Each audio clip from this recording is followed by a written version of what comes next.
I started experiencing mysterious health issues, which was very abnormal, kind of bizarre. I think what made it terrifying was that my doctors didn't really have answers despite having physical proof. So I just imagine that there's a ton of people across the entire world that are economically challenged. They're not capable of jumping through all these hoops. Suffering silently. Yeah, or they're attributing it to something else, or they're just saying this is what aging feels like. And the pernicious thing about this, I would imagine, is the boiling frog aspect, that most people just aren't going to do anything about this until they get to that point of acute discomfort.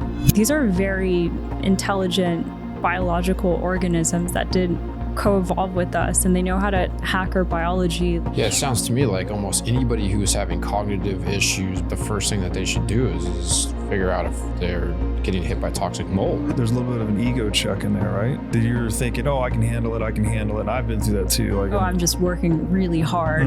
It's just burnout, right? Like that's ego. I had a moment where I cried on the floor because I felt like I got my brain back, something I thought I lost. Wow. It was tremendous. Like that was one of the best days. What are the solutions that you're seeing that are working for people?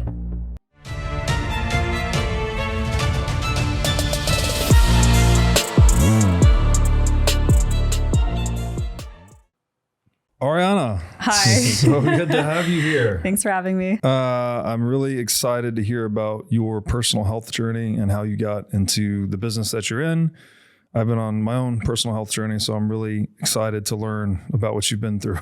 Yeah, it's almost coming full circle being back here in Miami. So it started here. I was living in an apartment close to Wynwood, and I started experiencing mysterious health issues, which was very abnormal for me. I've never had a history of health issues. I wasn't on any medication, so kind of bizarre. And hindsight, I fit almost all the criteria of something called chronic inflammatory response syndrome, also known as mold illness, also known as mold toxicity. And that showed up as debilitating fatigue, brain fog, cognitive issues where I wasn't able to absorb new information, process information, hair loss, rapid weight gain, et cetera, et cetera. So it's this like multi-system, multi-symptom issue that presented mysteriously and suddenly and just started getting exponentially worse over time. Yeah. That must have been pretty terrifying.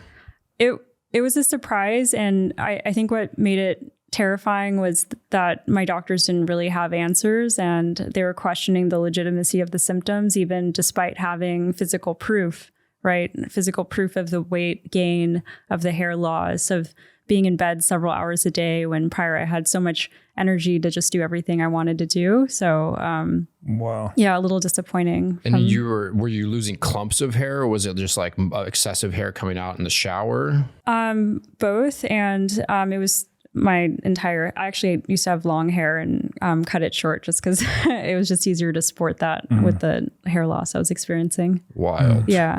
What, you said trouble processing information. Like, what doesn't that make dealing, you don't know what's happening to you, first of all, and then it's also impairing your cognition. Like, how do you then make strides against this thing or start to heal if you can't even process information? It was super hard. And this is something almost every patient has to go through. Prior to us starting this company, they essentially have to DIY their own health journey.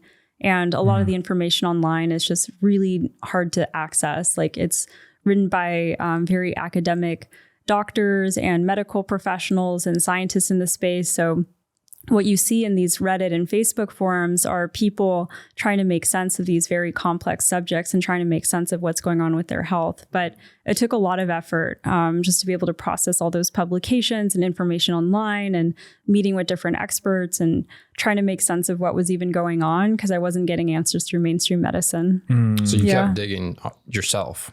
Yeah, I took it upon myself to science my way out of this mysterious health issue. And it became a lot clearer after making the mold health connection. And that was a tip off from a friend. She was working at a clinic and she said, hey, we get a lot of these mold cases and the symptoms you're presenting shows up in the way you're showing. So look into mold in your home.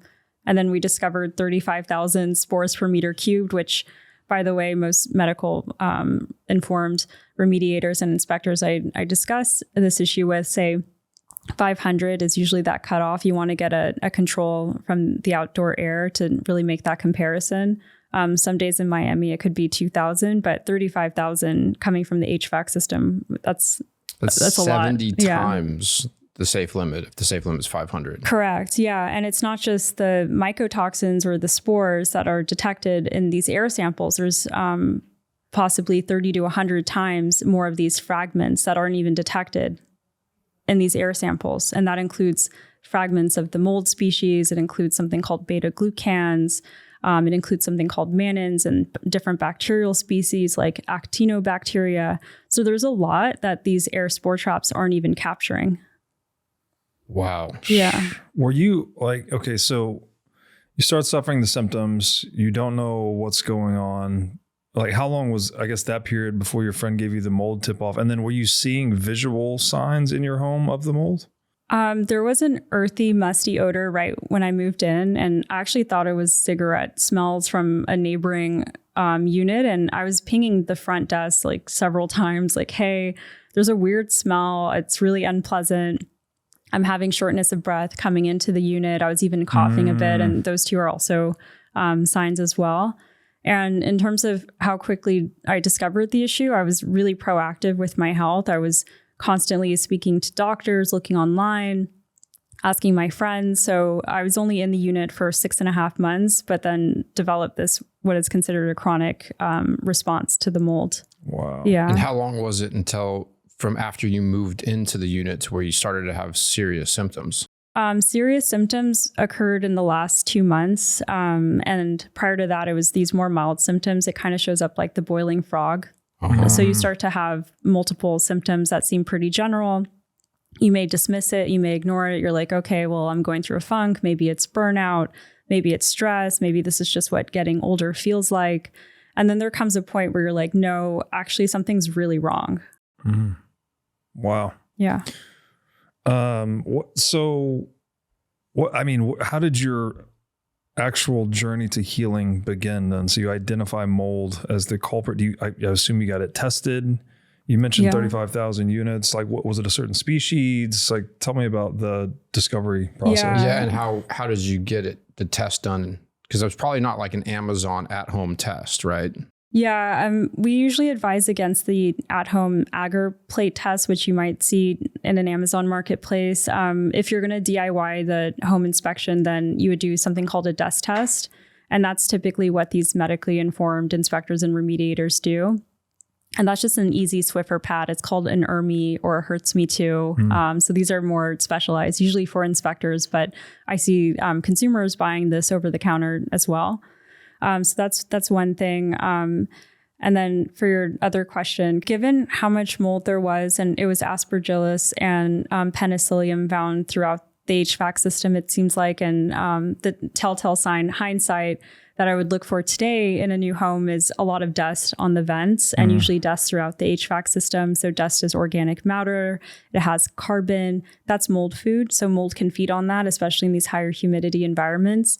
There's also black mold found under the kitchen sink. That's also another common source to look for. And that's the bad one, right? The black mold. Yes. I think several of these species are quite bad. And it's also the fragments and the mycotoxins, which are the secondary metabolites that they release.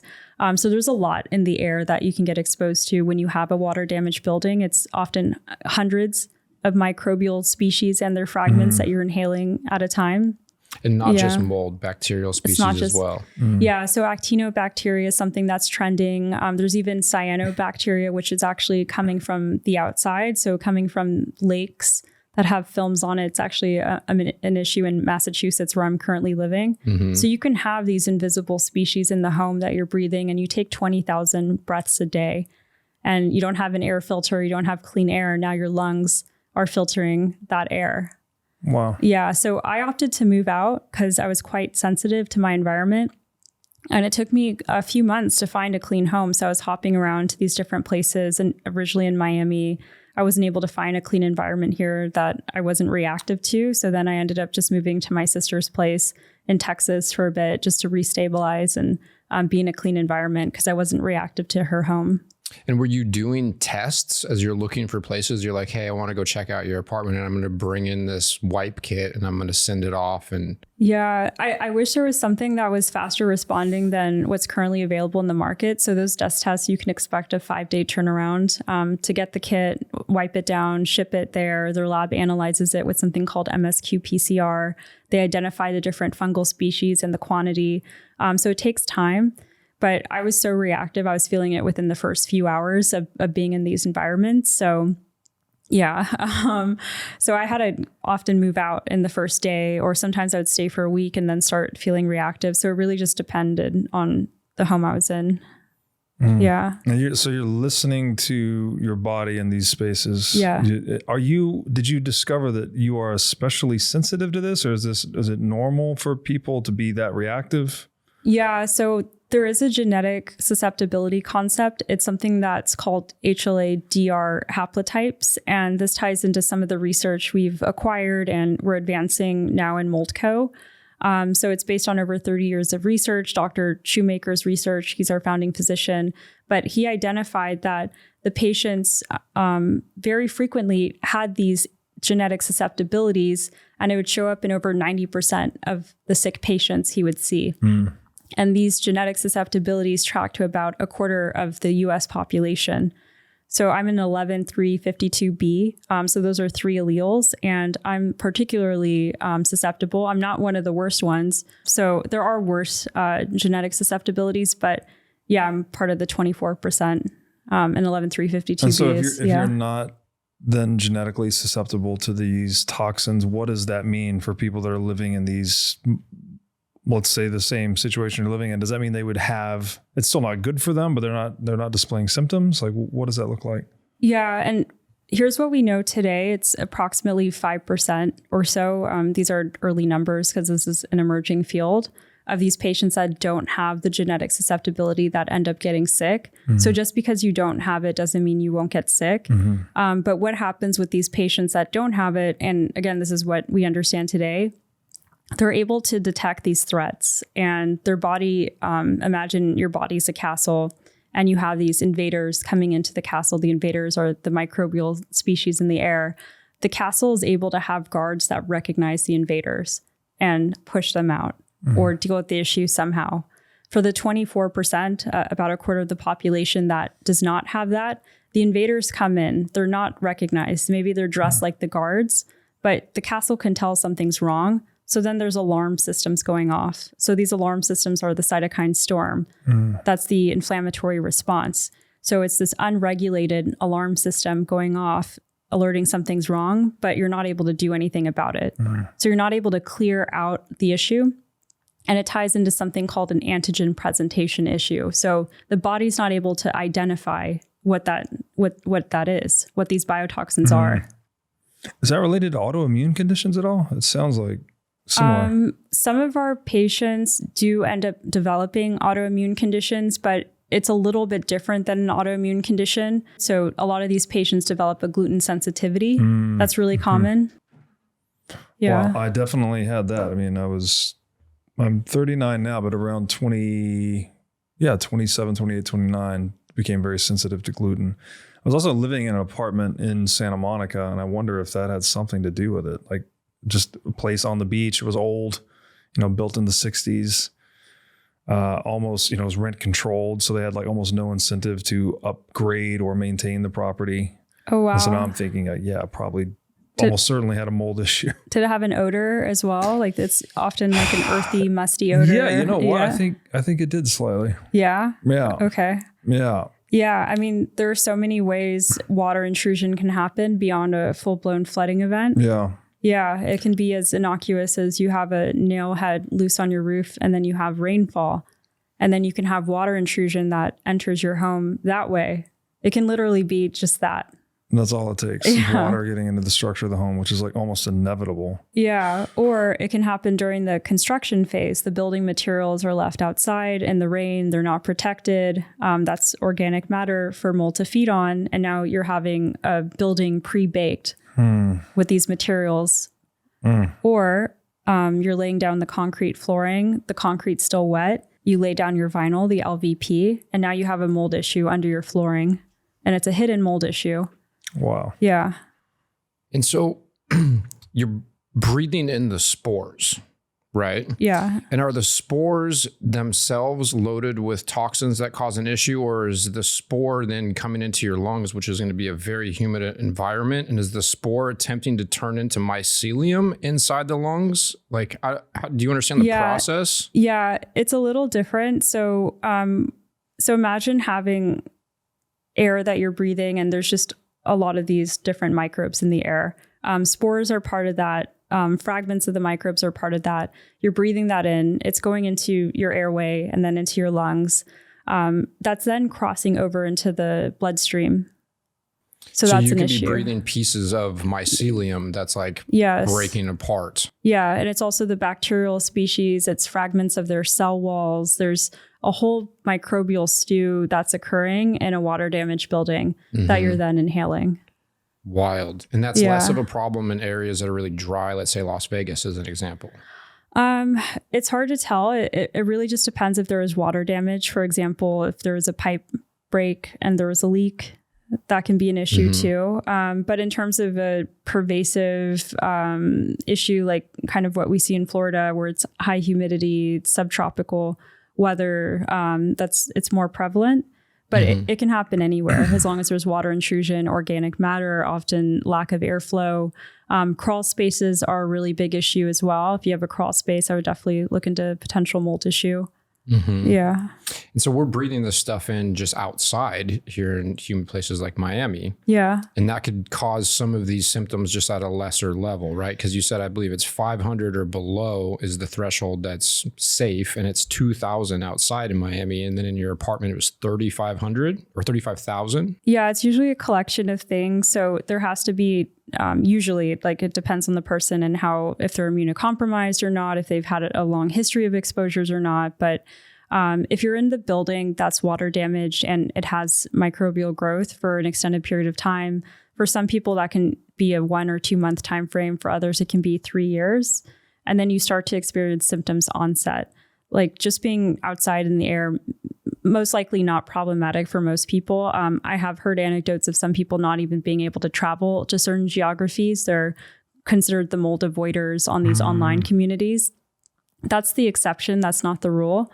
But when you're exposed for a prolonged period of time, you have this unregulated cytokine storm due to your immune system not recognizing these invaders. And then that leads to chronic inflammation.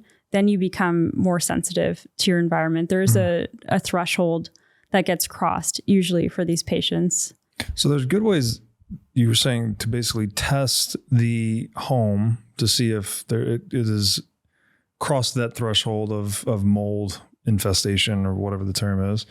But the actual symptoms you were displaying, the doctor was unable to put 2 and 2 together. So what's going on there? Is there a good way for people to, independent of the home, is there a good way for people to go in and test themselves to see if they have mold poisoning? Yeah. And the issue with the doctors were the lab tests that they ordered don't align with something called the biotoxin illness pathway. So those labs largely showed up normal. I had slightly lower ferritin. I wasn't anemic, and it didn't justify the symptoms I was experiencing. So when they would look at the lab results, they'd be like, well, you look healthy. I'm not seeing any issues.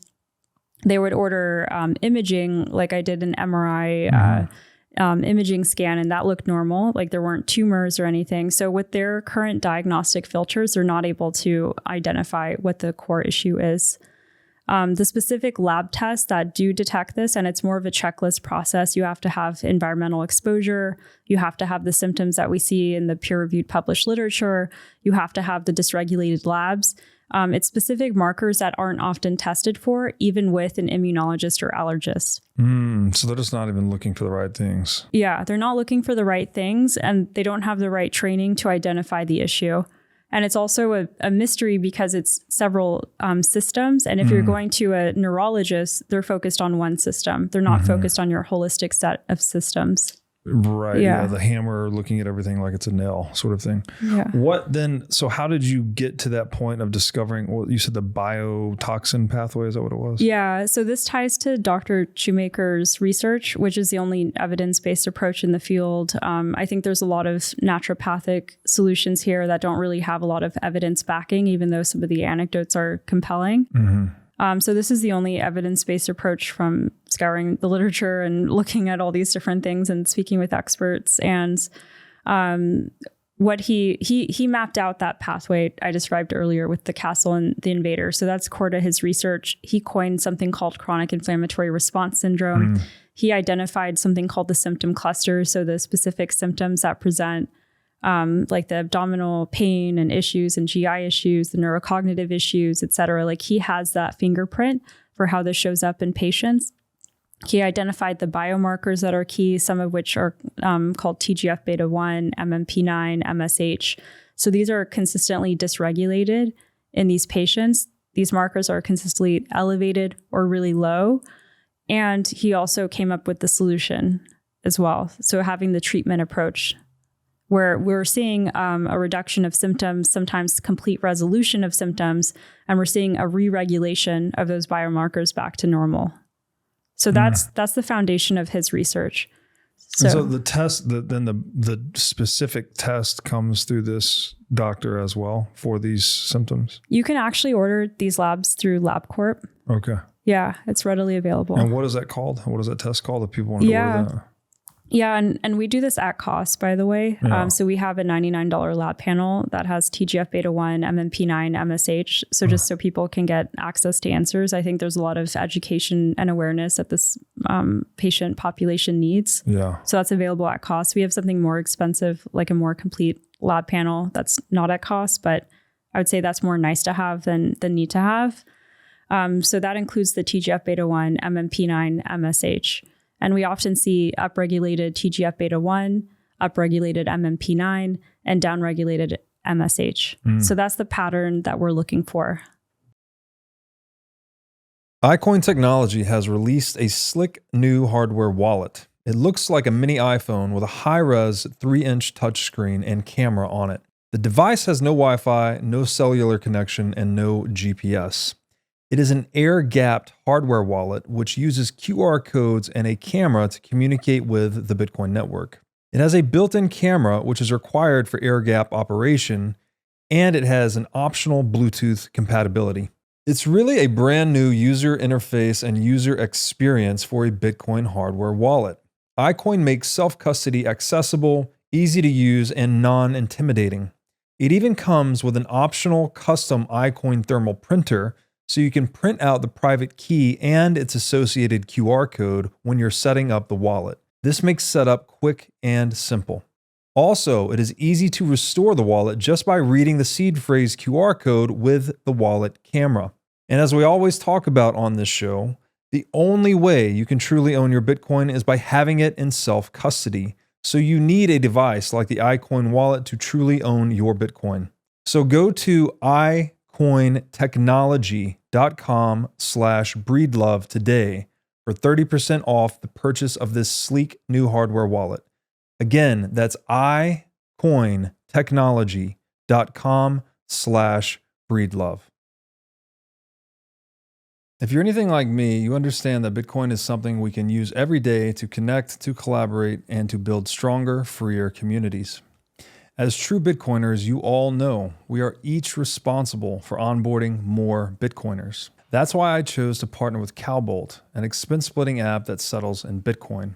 It can be as simple as splitting a dinner bill. Your friend covers dinner and you reimburse them, but you send it back to him in Bitcoin. Now your friend has their first sats, and as I always say, where your money goes, the mind follows. By using Cowbolt to get Bitcoin into the hands of your friends and family, you can help us orange pill the world. Cowbolt is built to let you split costs, share expenses, and settle instantly, while always keeping full control of your keys. Cowbolt is simple, social, non-custodial, exactly how Bitcoin was meant to be used. If you're serious about Bitcoin, it's time to act like it. Download Cowbolt today on iOS or Android. To learn more, go to cowbolt.io. Cowbolt.com. Again, that's Cowbolt, COWBOLT.com.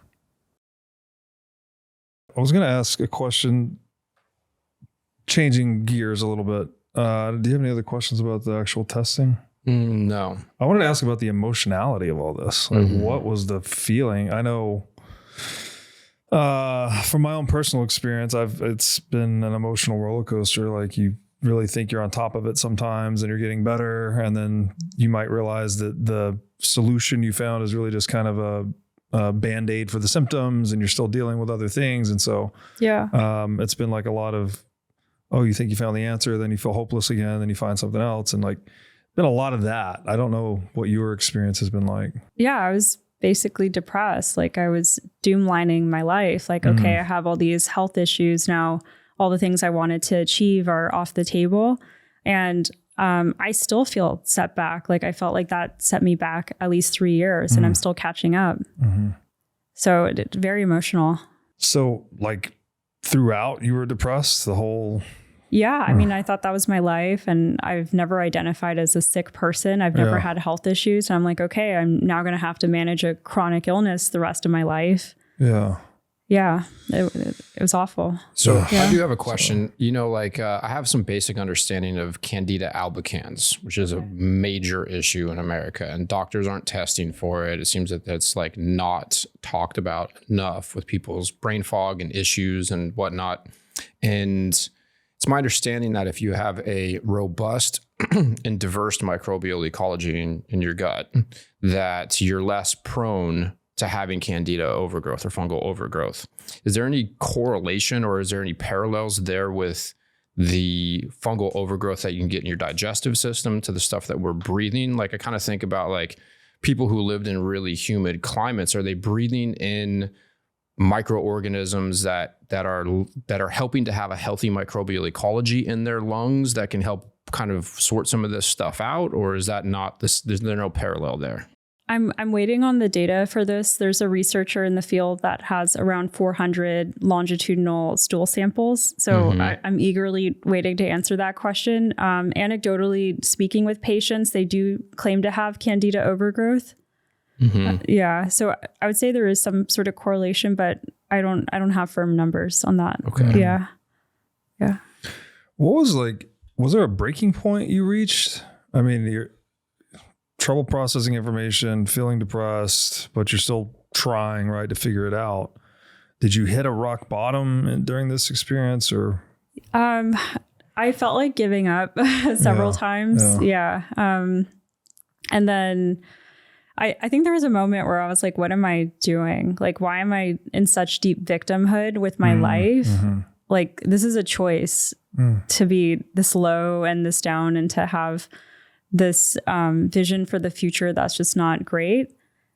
So just decided to snap out of that and find answers and be proactive, even though it was hard. But it was better than living basically in bed several hours a day, not really functional, feeling like I lost my brain. And, the work I was doing before, it was really dependent on me being able to process information too. So, and I really enjoyed investing. So it just felt like so much of what I loved in life was just taken away from me. And I didn't want to stay there. It was like a loss of identity that comes with that too, I assume. Yeah. It did feel like that. And just all the things I valued really about myself just felt like it disappeared. And some of those early doctor visits, were they offering you up pharmaceuticals? Like, here's some antibiotics or some SSRIs, or like, hey, maybe you need some amphetamines, you have brain fog, because there's such an incentive for these doctors to just pump out pharmaceuticals. They said I was healthy because my lab panels were healthy, despite having all these symptoms, despite having physical proof, despite having this like big change where I'm not functional. They kept doubling down on, it's okay, I'm healthy because the labs and imaging are fine, and they're not able to pinpoint a diagnosis. So they weren't giving relief. I did have one functional medicine doctor suggest iron pills when I did feel some increase in energy from that, but it didn't resolve the far majority of the symptoms. I'm a little bit surprised that this is like such a new thing or something that's getting a lot more of attention now, and businesses like yours aren't well established. Like this has got to be a common problem people have been dealing with for a long time. Yeah. And I think it's well known within certain circles, like within the functional health community, it's been well known. A lot of these like functional clinics do address this problem in different ways. Like there hasn't been a lot of consistency. Some of these clinics, which we don't endorse the use of antifungals, they often go to that. They use urinary mycotoxin tests. We don't think that's a high signal test at all. So they do that kind of lab testing. There's a lot of supplement type solutions. There's IV drips, hyperbaric chambers. There's also plasmapheresis, which is really trending now. So there's a lot of these types of solutions that are thrown at this problem. Within these clusters, but nothing mainstream and nothing unified. It's like very fragmented. You try to find a local practitioner that has some experience treating mold patients, and that's often where patients go to after going through the entire system, right? Like they go to their primary care doctor, they don't get answers. They go to an allergist, immunologist, pulmonologist, neurologist, etc. They don't get answers. They're getting progressively more sick during this time. And then for people that can afford, it's often self-pay when you're working with these functional health doctors, they go there, or maybe they throw the at-home IV drips or in-person IV drips. They try doing sauna. They're like, maybe it's my diet, maybe it's my work. So they're trying to troubleshoot it in these different ways. And these IV drips, these are basically antibiotics, which are going to have a whole slew of other negative effects that could actually exacerbate somebody's low quality of life, really. Some patients do the antibiotic IV drip. That's often to treat Lyme or suspected Lyme is what I normally see. The most common IV drips I've seen for this patient population is something called the PK protocol. So phosphatidylcholine or like a Myers cocktail is really common, or they use something fancier like glutathione IV drip. So that's typically what I see these patients doing. Yeah, that was actually recommended for my condition too, the PK protocol. Oh, yeah. Something about supercharging the fatty acids in the body, helps rebuild the microbiome diversity. And then I guess that helps fend off the invaders, something like that. There's this theory tied to that, like lipid replacement. Yeah. So that's the foundation of the PK protocol. It's this lipid replacement theory. Yeah. Yeah. And is that the purpose of it though, is to rebuild the microbiome? I think it's to replace the cells. We don't really subscribe to PK protocol. Yeah. Okay. Yeah. We have a completely different approach. I guess the simple question then is, what does work? Like people that are struggling with this, how should they be thinking about it, and what protocols do work? Yeah. And I say this with humility because I'm in a neutral place until I see the data. And I think there's going to be something bigger and better and faster acting, maybe lower cost, more accessible for patients. We're able to get something that's typically tens of thousands of dollars self-pay down to around $150 to $300 all in per month. Wow. Yeah. And that includes provider time. That includes the medication shipped to your door. So that really opened up the market for all types of patients to get help. But we follow an approach guided by the Shoemaker protocol. And that starts with an off-label FDA-approved medication, right? This isn't really a recognized illness. There aren't FDA-approved medications for this. So Dr. Shoemaker and his team of clinical researchers had to find something that was accessible. So off-label. I think it's quite creative. And around 20 to 25% of medications in the US are prescribed off-label. So it's not a scary concept either. And what does that mean exactly, off-label? So FDA approved a medication that we use, colesevelam, also known as Welchol, for hyperlipidemia and for regulating blood sugar and type 2 diabetes. We're using that as a binder to bind biotoxins in the body and pull that out. Oh, I see. Yeah. So that's the use case. Okay. And we often see symptoms improvement in a matter of weeks, not months, not years. So that's that use case there. And there is a published study on this using, I call it the sister of colesevelam, called cholestyramine. So that was the first medication that was found. It was actually, that's a really interesting story tied to Pfiesteria illness, but that's how Dr. Shoemaker found it in Pocomoke, Maryland. And Colisablum's the newer generation, the next gen. It's better tolerated. We're noting similar efficacy, but that medication in the published studies, cholestyramine, within 2 weeks, we saw 84% symptoms resolution in these patients. Is this when you said off-label, that means an approved medication used for a different purpose? Different use case, yeah. And then was the medication itself, is that a drink mix? Cholestyramine often is. It's like a suspension. Colisablum's like an oral tablet. So that's also a lot easier to take too. Okay. And these are alternatives to homeopathic binders, like people drink charcoal and stuff like that. Yeah, charcoal is really common.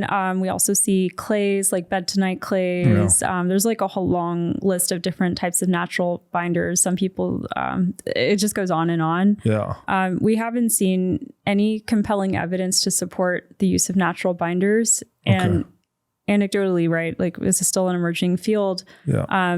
The prescription binders work 10 to 12 times faster. Yeah. From what we're seeing. Yeah. And these are, if I'm understanding this correctly, they have like a certain electrical charge that's drawing out the toxins into them and then flushing them out of the system. Is that right? That's Dr. Shoemaker's theory. It's the anion charge with the colisablum that's able to bind to these biotoxins in the body and pull them out.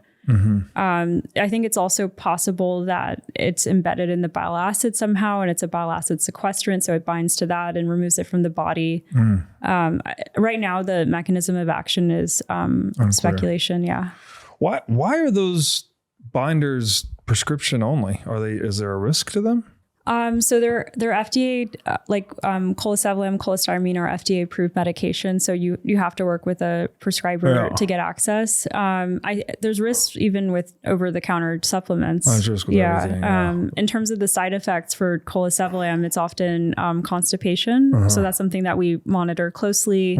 There's certain types of patients that can't take the medication. So high triglycerides, for example, we monitor for that. So the eligibility is always assessed by a provider before it's prescribed. Gotcha. Yeah. And then when you take on a new patient, like what are you looking for? If you're not looking for the mold test in their home and you're just looking at them, what are the markers or indicators that they might have an issue? Yeah. So a lot of the common symptoms noted earlier, the gastrointestinal issues, the pain, joint pain's common, inability to exert, shortness of breath, frequent urination, especially at night. But are these showing up as markers in a test, or these are just people reporting symptoms? These are self-reported symptoms in an intake. We also have lab testing too. That's a blood draw. Some of our patients also opt into something called the HLA test. So the genetic susceptibility test, that's a cheek swab. Okay. So we're evaluating what the patient's able to present to us. Sometimes we require the additional lab testing just to get clarity. And there has to be some proof or some validation, some knowing that they were exposed as well. And just having visible signs, like if you see visible mold, that's often enough. Having the musty, earthy odor, that's often enough. So these are the signs that we're looking for, and we're looking at this complete picture of the patient. I see. Yeah. Okay. Interesting. And so at what point in your process did you come up with the idea to start the business? Pretty late. I loved investing. It's one of my favorite things to do in the world. So I wanted to continue building that. And in fact, this started off as an incubation through the firm, and I was looking for a CEO. So it was actually several months in, after I got mostly better, I started meeting a lot more people that had this issue. I then started getting curious, like, okay, how big is this market? Like, how come no one's talking about it? Like asking a lot of the questions you're asking. I put together a model, looking at the market from so many different ways, from a cultural filter, from what's the total remediation market? What's the total inspection market? How many homes have water damage? Like pulling these sources from credible sources like the EPA and the CDC, pulling the publications, like how many health issues are related to mold, what's the market size of fibromyalgia and chronic fatigue syndrome, often misdiagnosed for this issue. So I started sizing the market in that way. And I was like, wow, I think it's somewhere between, on the very low end, like 7.5, 8 million Americans. And then on the high end, 56 million Americans. Wow. My best guess is 30. And so, when you're talking about these people that have, that, and in your case too, like you went to a lot of specialists. That's like, you have to be a very persistent individual and or have a lot of resources available to do this. So I just imagine that there's a ton of Americans, a ton of people across the whole entire world. They're economically challenged. They have to work their jobs. They're not capable of jumping through all these hoops. Suffering silently. Yeah. Or they're attributing it to something else. Right. They're getting care and medication for something else. There's a misdiagnosis or missed diagnosis occurring, or they're just saying this is what aging feels like. Or they're just accepting their faith. Like, okay, well, I guess I have early onset neurodegeneration. I guess it's my life now. And what kind of medications could be prescribed to somebody who's going to a doctor who has these symptoms? Like, because the first thing that comes to my mind is these doctors are going to immediately offer up some sort of prescription, solutions to this that aren't going to solve the underlying problem. Do you know what is like commonly, is it antidepressants? Is it like stuff like Adderall? Is it excessive antibiotics, or is it all of those things? Yeah, all that's correct. It just depends on what's getting presented. Like if the chief complaint is depression or anxiety, they're probably going to treat for that. And depression and anxiety are part of the symptoms that are commonly presented in these patients too. They often present as IBS or IBD. That's a different set of medications. So it's piecemealing the core complaint is often what I see, or there's just no response at all, what happened with me, where they weren't able to detect anything in the blood test that they assigned, whereas the blood tests that we test for were almost entirely off. So I just think like, there's a saying that I love, a patient cured is a customer lost. And so we have like enormous broken incentives economically. A lot of that stemmed from central banking and the debasement of the currency. And so these healthcare providers are not always, and they may not be consciously aware of this, incentivized to solve the problem. I find it to be, a fascinating issue that we have in the world today. Yeah. I think so. Yeah. Forget multivitamins and other supplements. Animal organs are the most nutrient-dense foods on the planet. You can get 100 times more nutrients from organs than you can from muscle meats. But the problem with eating organs is that they are difficult to find in stores, they are difficult to prepare, and even when they are prepared well, they often don't taste great. Thankfully, Heart and Soil Supplements has made consuming organ meats so much easier by providing powderized organs in capsule form. Organ meats include everything your body needs to thrive: vitamins, minerals, peptides, proteins, and growth factors. This is why organ meats were the most prized foods for our ancestors. Fortunately for us, Heart and Soil makes these treasured foods easily accessible. So go to heartandsoil.co today and use discount code BREEDLOVE to get started on your journey to optimal health and vitality. Again, that's heartandsoil.co, discount code BREEDLOVE. Would you rather have 1 Bitcoin today or 2 Bitcoin a few years from now? Bitcoin mining is a tried and true strategy for accumulating Bitcoin. Over a 2 to 4 year time frame, successful miners have consistently accumulated more Bitcoin than they otherwise would with a traditional dollar cost average strategy. Blockware mining as a service enables you to start mining Bitcoin from your laptop. Blockware handles everything from securing the miners to sourcing low-cost power to configuring the mining pool. They do it all. Plus, with Blockware's one-of-a-kind mining marketplace, you can buy and sell live Bitcoin miners with just a few keystrokes. In this marketplace, buyers get to purchase live machines at vetted facilities, enabling them to mine with zero lead time. And sellers get the opportunity to liquidate their machines and hosting contracts at will. This means you can mine Bitcoin with zero long-term commitment and high liquidity on your mining rigs. Blockware will even cover your energy bill for 1 week per mining rig when you sign up at mining.blockwaresolutions.com/breedlove.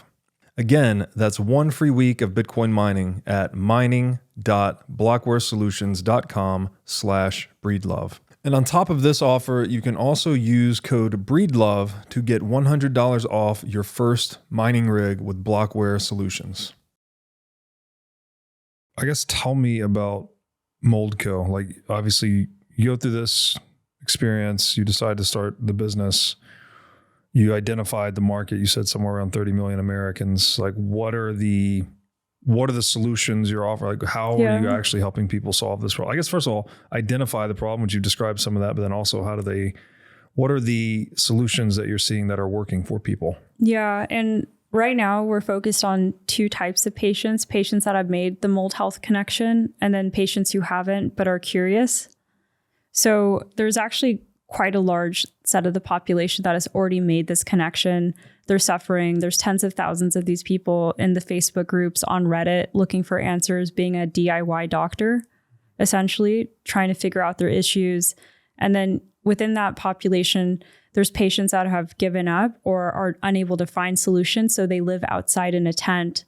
There's this mold avoiders group we've talked about. So they're going to the extreme to try to fix their issues. What we offer right now, and it'll evolve because we do have an R&D arm. I am very interested in finding the next generation of biomarkers and the next generation of treatments. So we've built a large biobank to service that. We have thousands of patient history forms. So we're trying to find what's this next set of solutions we can bring to patients. For right now, we're guided by the Shoemaker protocol. So we offer 3 sets of medications tied to that approach. So one is the prescription binders. We have a nasal spray that helps clear some of the biofilm that forms in the nose. And then we have a peptide that's patented through our company. So we've acquired that patent. That's vasointestinal polypeptide, also known as VIP. At a high level, it's detox with the binder, clear with that nasal spray, and then repair with the peptide. So at a high level, those are the 3 steps on the treatment side. That's in a concierge care type of setting, which I think historically has only been for the elite, where you can essentially text your doctor at any time. Yeah. Right. And even today, these patients, when they go through these mold certified or mold literate providers, they're probably only getting an appointment once every 3 months. They're not having their answers met during that in-between period. And there's a lot of questions that come up. There's not a lot of reliable information online. There's a lot of misinformation, which I think is actually harming a lot of these patients too.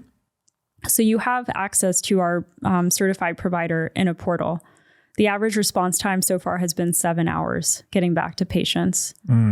So not even 1 to 2 business days, it's literally 7 hours. So that's one component of what we do. And that's offered at roughly the $150 to $300 all in per month. Wow. So we've built systems to make that a scalable process to be able to serve patients. That's one piece. The other piece is the lab testing. So that's the blood test available through LabCorp. It's also available through Quest. And you can do HLA haplotype testing, which are the cheek swabs that we offer too. Wait, did you say there's a growing movement of people who are suffering from mold-related health issues that are now living outside in tents? Yeah. That's pretty incredible. They can't live in their homes anymore. They live outside in tents. That blows my mind, but it makes sense. So couldn't you like move to I'm thinking like a house on the beach or something? I mean, I know this is not maybe optional for everyone, but are there certain places that are better to be if you're dealing with this? And like, let's say you're not doing any of the medical solutions and you just want to move somewhere that's ideal. What would that place be? There's this other movement that's happening in this field. It's the mold-free housing community. So I'm tracking some of those communities. Some of these mold avoider or people that try to avoid mold as much as possible, they've identified certain cities in the US, and that's often tied to EMF sensitivity too. Like that's a whole other sub-community of the sub-community. So they have this list of cities online. It's not like whole states, it's very specific cities. And then there's certain individuals as well that are creating these mold-free communities. And then there's also other people that are just building their own homes from scratch, often using materials like Firewall, which are mold resistant. What is Firewall? Firewall is like this like earthy type of material. It looks very beautiful. It's very artistic, and it's I forget the exact width, but it's quite thick. It's a very thick wall, and you press down this like earthy material, and then it's resistant to mold and microbial growth. So much more expensive, nicer houses that are not built with I don't know, cheap lumber and sheetrock have less of this issue, right? So this is going to be exacerbated in houses that are built with the least expensive building materials. It's present where there's often organic matter, like drywall, wood. Crawl spaces are notoriously bad. Basements notoriously bad. If you've had any history of water damage, like there's just so many different ways that this could show up. How it shows up being more or less prevalent with certain building materials, I don't know. I imagine if you have brick, it's probably better than if you have something that's. But you can still have like a bunch of dust, and if it's humid, then now you have this food source for these fungal species to proliferate or take off. Yeah, and that's why some of these very large studies, like there was a study in over 12,300 homes conducted by Spangler, and he sampled homes across the U.S. looking for mold, dampness, and water damage, and more than 50% of homes had this issue. I've heard estimates as high as 70% with just mold alone. There's estimates that 85% of commercial buildings have had historic water damage, 45% have ongoing water damage. So if it's not in your home, maybe it's in your office or school place. So and is there, when these homes are compromised in this way, they have water damage, they have mold, et cetera, and there's mold remediation services, obviously, but is it possible to completely remediate this? Or is it something where if you're in the wrong conditions, it's always going to come back? That's why you end up living outside the tent? Yeah, I don't think having a mold-free home is possible or should be the goal. It's just not realistic. But having a home that's safe for you and your unique biology or medical situation is. So if you are medically sensitive or sick, you've been diagnosed with CIRS, chronic inflammatory response syndrome, you're sensitive to mold, then you may want to invest in having a home that's, is just a little bit more robust in how the remediation was done, and finding a medically informed remediator that's also cutting out the material. They're not just throwing chemical on something or cleaning it with bleach to try to resolve the issue. What are they doing, and how extensive is it? There's so many different remediators and approaches. They should be, there's certain certifications that have to be met for having a remediator. You do want it just depends on where you're at. If you are quite sick, you want to look for someone that is medically informed. It's all they do. It's not like a subset of a pest control company's business, right? You want them to be really specialized in this. There's a joke that if they're late and they're too busy to return your calls, it's probably a good thing. Okay. Yeah. That's a good thing. All right. Yeah. So I was going to say, you just described every service provider in Miami. Yeah. I mean, it depends, but yeah. But John Banta, this is the best book I've read on home inspection and remediation with this medically informed lens. He recommends cutting out the material. Mm-hmm.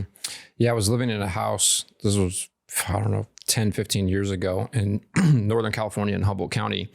And a prior tenant had been cultivating cannabis in the garage, and they were ducting all of the hot, warm, muggy air into the crawl space. In the crawl space, the sheeting underneath the roofing had all this white mold growth on it. And the homeowner, the landlord, he hired, I believe it was ServPro, but it was like a remediation company that came in. And what their plan is they were going to create like a visqueen tube from the access to the crawl space to the front door. And they were going to go into the attic and they were going to sand the surface area of all the mold. And I think the quote was $30,000.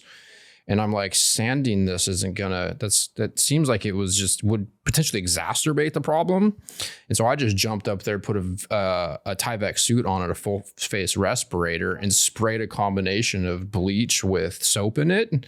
And it all went away. And then I later learned that you shouldn't spray mold with bleach. I don't know if that's true, but I've seen some posts on Instagram, people talking about that. You want to use vinegar versus bleach. Do you know anything about that?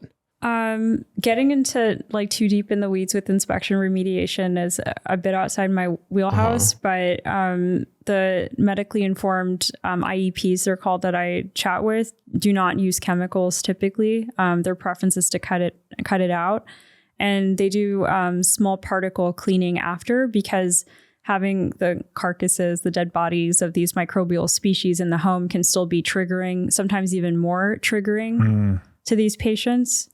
So there's just a lot of care in terms of the chemicals being used or preferably not used, and having a thorough cleaning after and cutting out the source and eliminating the source too, right? If you have an ongoing leak, that has to be stopped. Yeah. So it's safe to say that people need to be careful when they're dealing with these remediators, because some of these remediators might be charging you a lot and not actually solving the problem. Yeah. And I think that gets to another core problem, like how many inspectors and remediators are really being so thorough to the level you need. They're not healthcare professionals. So how do they know where to meet you where you are? And maybe it's just a cookie cutter template that they're applying to every household, right? It's not really considering where you are. And maybe it's too much of a remediation for you. Maybe you don't need it to be there, and you could have saved $20,000 or $50,000. So I just think there's a lot of nuance and consideration. And there's also just a lot of things that go missing, like that wet concrete under the vinyl flooring example. Like how many inspectors actually know to look for that? And even if they discovered that, what can they do about that? That's a great question. Really? To get under there and cut it out? I think you have to replace the flooring and clean it out. Wow. Yeah. Which is my guess. That's crazy. Okay. In going through this whole experience, like you're dealing with mainstream medical industrial complex, not really giving you a lot of answers. You have to DIY your own doctoring, basically. Yeah. But you've made a lot of progress, I assume. I mean, it seems like DIY to a point. Like I did find the right people, and they were instrumental and I guess DIY is maybe too strong of a term. Yeah. You're discovering them yourself, basically, right? You're not a lot of people doing your own research, maybe is a better term. A lot of people do DIY it though, and they're spending tens of thousands of dollars. The most I've heard so far is over $500,000. He's actually one of our investors, because he's just so familiar with and how acute this problem is. So there are a lot of patients doing that, and they're getting bad guidance and they're risking their health. Like I think this is too complex of an issue to DIY for the far majority of people. What are the gaps in the mainstream medical complex you've identified in going through this? And then I guess, what is like general advice you have for people that do have to either DIY or DYOR their own healthcare? I think this is shifting too. What I've seen at my latest annual checkup is my provider did ask me about mold in my environment. Interesting. That was the first time that's happened, which was a really interesting data point. And the NIH just updated their website just a few weeks ago to include the cognitive issues, the immune system issues, and the mental health issues that show up with mold. That's brand new. Historically, it's been characterized as asthma, fungal infection, or an allergy. So now they've expanded the scope. So I can see this causing ripple effects now in mainstream medicine. Do I think it's going to be at the rate that's needed for these patients? Not close, but what's missing now is being able to identify the signs, asking about the environment in homes in a more consistent way across the country, asking the right questions, and being able to flag these patients earlier, give them the right education and guidance so that they can get out of the environment, whether that's remediation or relocation or isolation. There's a number of tools that are possible to get better.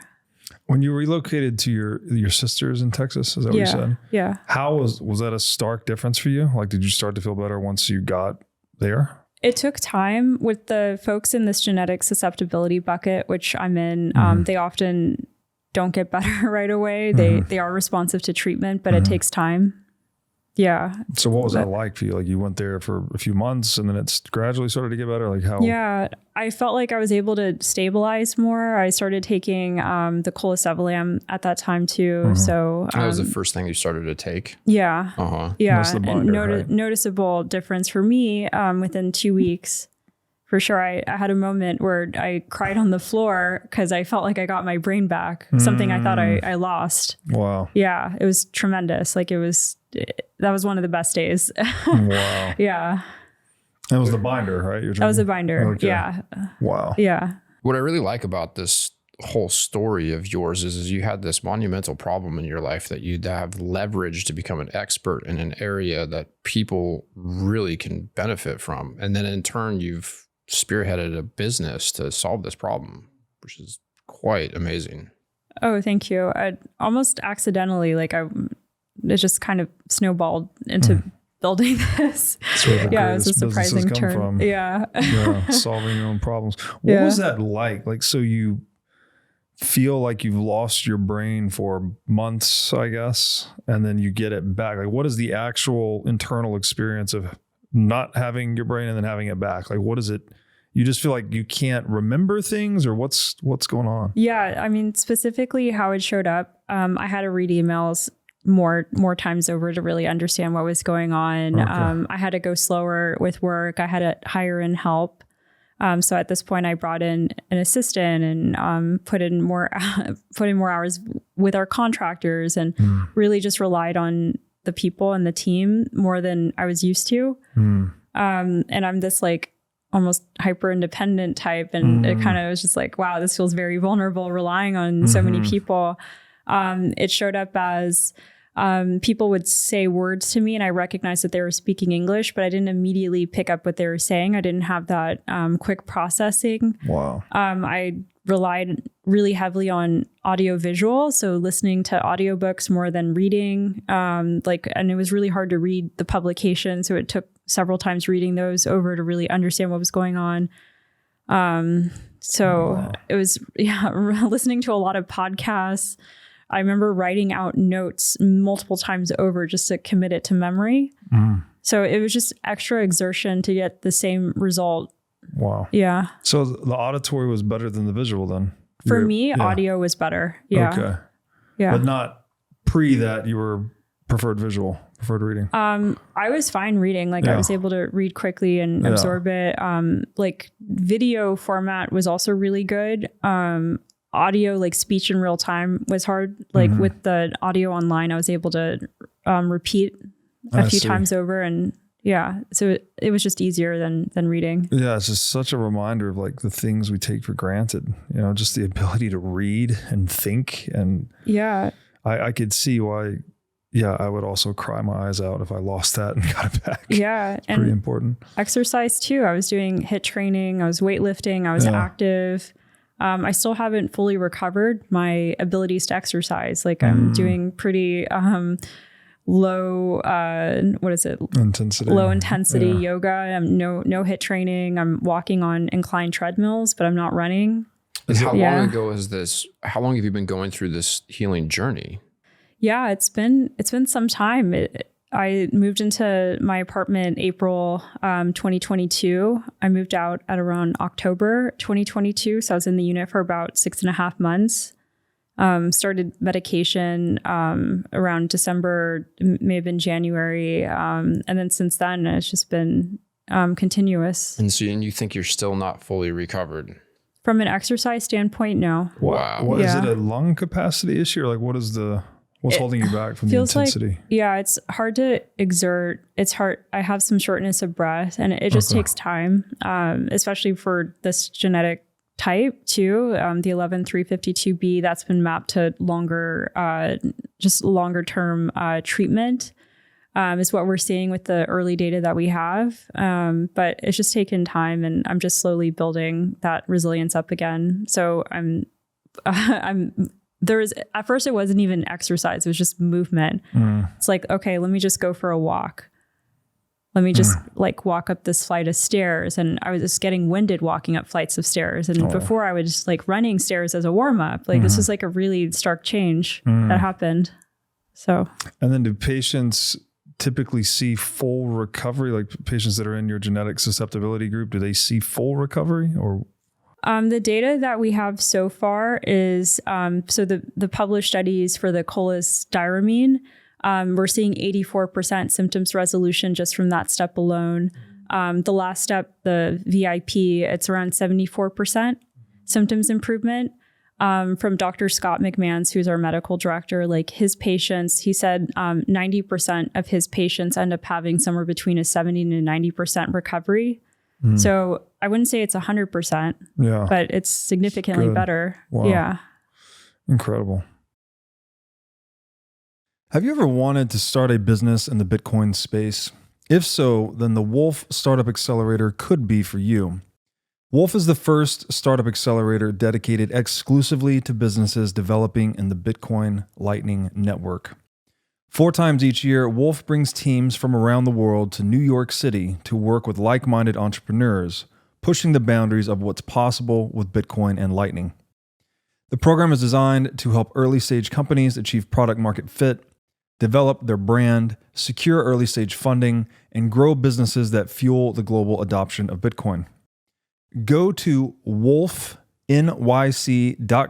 to learn more or apply today. Again, that's Wolf, WOLFNYC.com. Bitcoin custody is evolving. Both self-custody and single third-party custody come with significant risk and trade-offs. Onramp is pioneering a new standard, multi-institution custody, which eliminates single points of failure, adding fault tolerance and redundancy to your setup.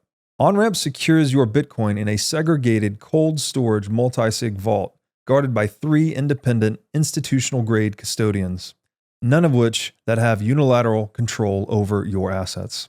More than just security, Onramp simplifies inheritance and estate planning, ensuring your Bitcoin wealth moves seamlessly to your loved ones without the risk and complexities of self-custody. Easily designate beneficiaries right in the Onramp dashboard, eliminating the need for unreliable treasure maps or other complex key-sharing schemes. You can also avoid the probate process and ensure your heirs receive their Bitcoin securely with legal title transfers designed to keep your wealth intact for generations. As Bitcoin continues to appreciate, Onramp helps you seamlessly access financial services, from inheritance and insurance to trading, loans, IRAs, and more, all without compromising on security. And importantly, the onboarding process is fast and frictionless.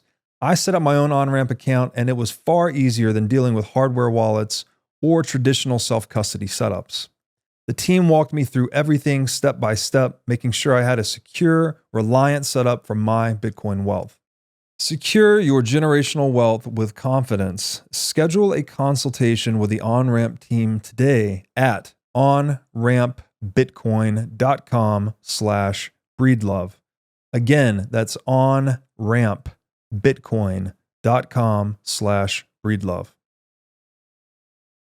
Before all of this, I mean, obviously this is, I'm not saying all of it. It seems likely this has been a pervasive problem for a really long time. You mentioned earlier, there's other like homeopathic schools of thought, but like what were they? I don't know that we said specifically what they have been doing. Like what is grandma's wisdom about how to deal with problems like this, if it exists? There's a lot of different philosophies there. So let's start with testing. For testing, a lot of these like naturopathic or alternative medicine doctors, they use the urinary mycotoxin test, looking for mycotoxin levels in the urine. And we don't love that approach. It answers a question, but it doesn't answer the most important question. So the question it answers is, okay, how many mycotoxins are in your urine? But that can be ingested, and it doesn't necessarily mean it's inhaled. And it doesn't tell you anything about the health impacts that has on your body. There's also skepticism from our team around how the published work in this space was conducted. There was conflicts of interest. There wasn't really a differentiation between the healthy controls too. So what does your result mean? The interpretation is unclear, and it could just mean if you have a high result, you're able to detox that effectively. The realization of how much my psychological and emotional stability was dependent on my physiology. Yeah. Like I would have flare-ups with my gut, basically. If I eat the wrong thing, 24 hours later, I'd like flare up and not feel good, having the inflammation, joint pains, all kinds of issues. But then my mood would just collapse. My cognition didn't suffer too much, but it did a little bit, enough to, I guess, a little bit of brain fog. And yeah, I would say mild depressive symptoms, even just like you just feel terrible. And then all of a sudden you see it showing up in the mirror of relationship, and people are like, are you okay? Like, you don't seem like yourself. What's going on? Yeah. I mean, that's, you know, tying that into mold too. Like we see suicidal ideation, we see actual suicide, we see increased anxiety levels, like it's basically PTSD, what happens. Some of these patient discovery interviews, they felt like they lost their personality entirely. And I felt that way too. I felt like I wasn't able to show up for my friends or loved ones or family in any way. And there's also a lot of shame and aloneness tied with that too. Just to be able to discuss that with people. Like now I feel comfortable discussing, but at the time, you're mentioning this to your peers, and it's just kind of a weird, almost shameful thing. Is what it feels like. I can see a lot of people kind of dismiss it. Like, what do you mean you're sick because you're in an apartment that smells a little musty? Like, what's your problem? You know? And stigma with that, or like just being misunderstood, or just having like a lot of questions. Like and it can be exhausting. It's funny as you said that loss of personality, because I think I did feel I'd always had a very vibrant sense of humor until I started to get sick. And I feel like that kind of went away for a long time. And now that I've started to become healthy recently, I feel like it's sort of coming back online. Yeah. And I never connected those dots. I just thought, again, like stress, work, I just thought getting old, maybe these things just fade, but maybe it does have to do with that. Yeah. And I also want to balance this out too. Like not everything is mold. Like this is a really mold heavy discussion, but it is more of a checklist than having the symptoms present or just only having the labs. It's a checklist process. So it's having the symptoms and having the labs and having environmental exposure together, especially if you're responding to treatment, especially if you feel better out of certain environments. It's just building the proof that this could be at the root cause of the issues you're experiencing. Right. This is a practice in consilience, right? You need a lot of data points pointing the same direction to say with a higher confidence level that this might be the issue. Yeah, exactly.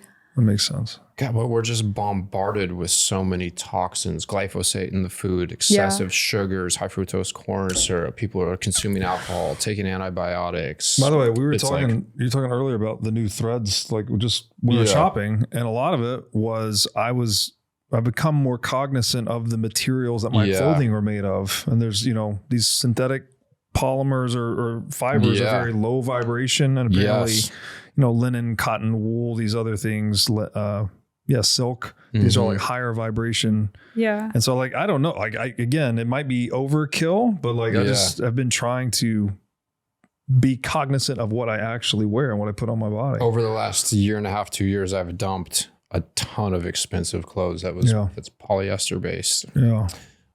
It's hard though. It's like Wi-Fi, it's like, do you set your Wi-Fi on a timer? Do you hardline your whole house? Like I try to make sure that I sleep on grounding sheets that kind of mitigates you from rogue EMFs. Like there's just so many, it can just be so confusing when you're just trying to feel good and we're just getting bombarded with all of these toxins. Yeah. And it's hard to say what's really driving a lot of the health issues there, if it's just an accumulation of all these things all at once. And even having the mindfulness you have to, ground yourself or select certain clothing types, I think that carries over in just an overall health ritual anyway. So it just generally could be beneficial just to have that level of mindfulness. You mentioned EMF earlier. Yeah. There was something else I noticed when I was having worse symptoms, gut inflammation symptoms. I was very sensitive to EMF. Air travel was very bothersome. You apparently get bombarded with a lot of EMF when you travel, both from the plane, the airport, but also the cosmic rays at high altitude. And I've seen that sensitivity come way down since I've been able to get some of my issues under control. That was like what, foot swelling on the plane? So I would have ankle swelling. Yeah. Like I would even fast when I would fly. So like there's no explanation from a food standpoint. It's not like I was eating, I was drinking water basically, but my ankles would swell up when I would fly. I would also just feel worse. All my symptoms would be amplified, like all of the gut inflammation, joint pain, all these things. But since I've been able to get that under control, now the traveling is not as torturous. Well, you're also wearing silver lined EMF blocking. Well, I started wearing that as a result, and that actually helped. So the EMF protective clothing was helpful when I was flying. Oh, interesting. And I was wondering if people that are dealing with these mold toxicity issues that you mentioned, they also have EMF sensitivity. Do those go hand in hand? A handful of the patients I've interacted with EMF sensitivity mentioned that happened after their mold exposure event.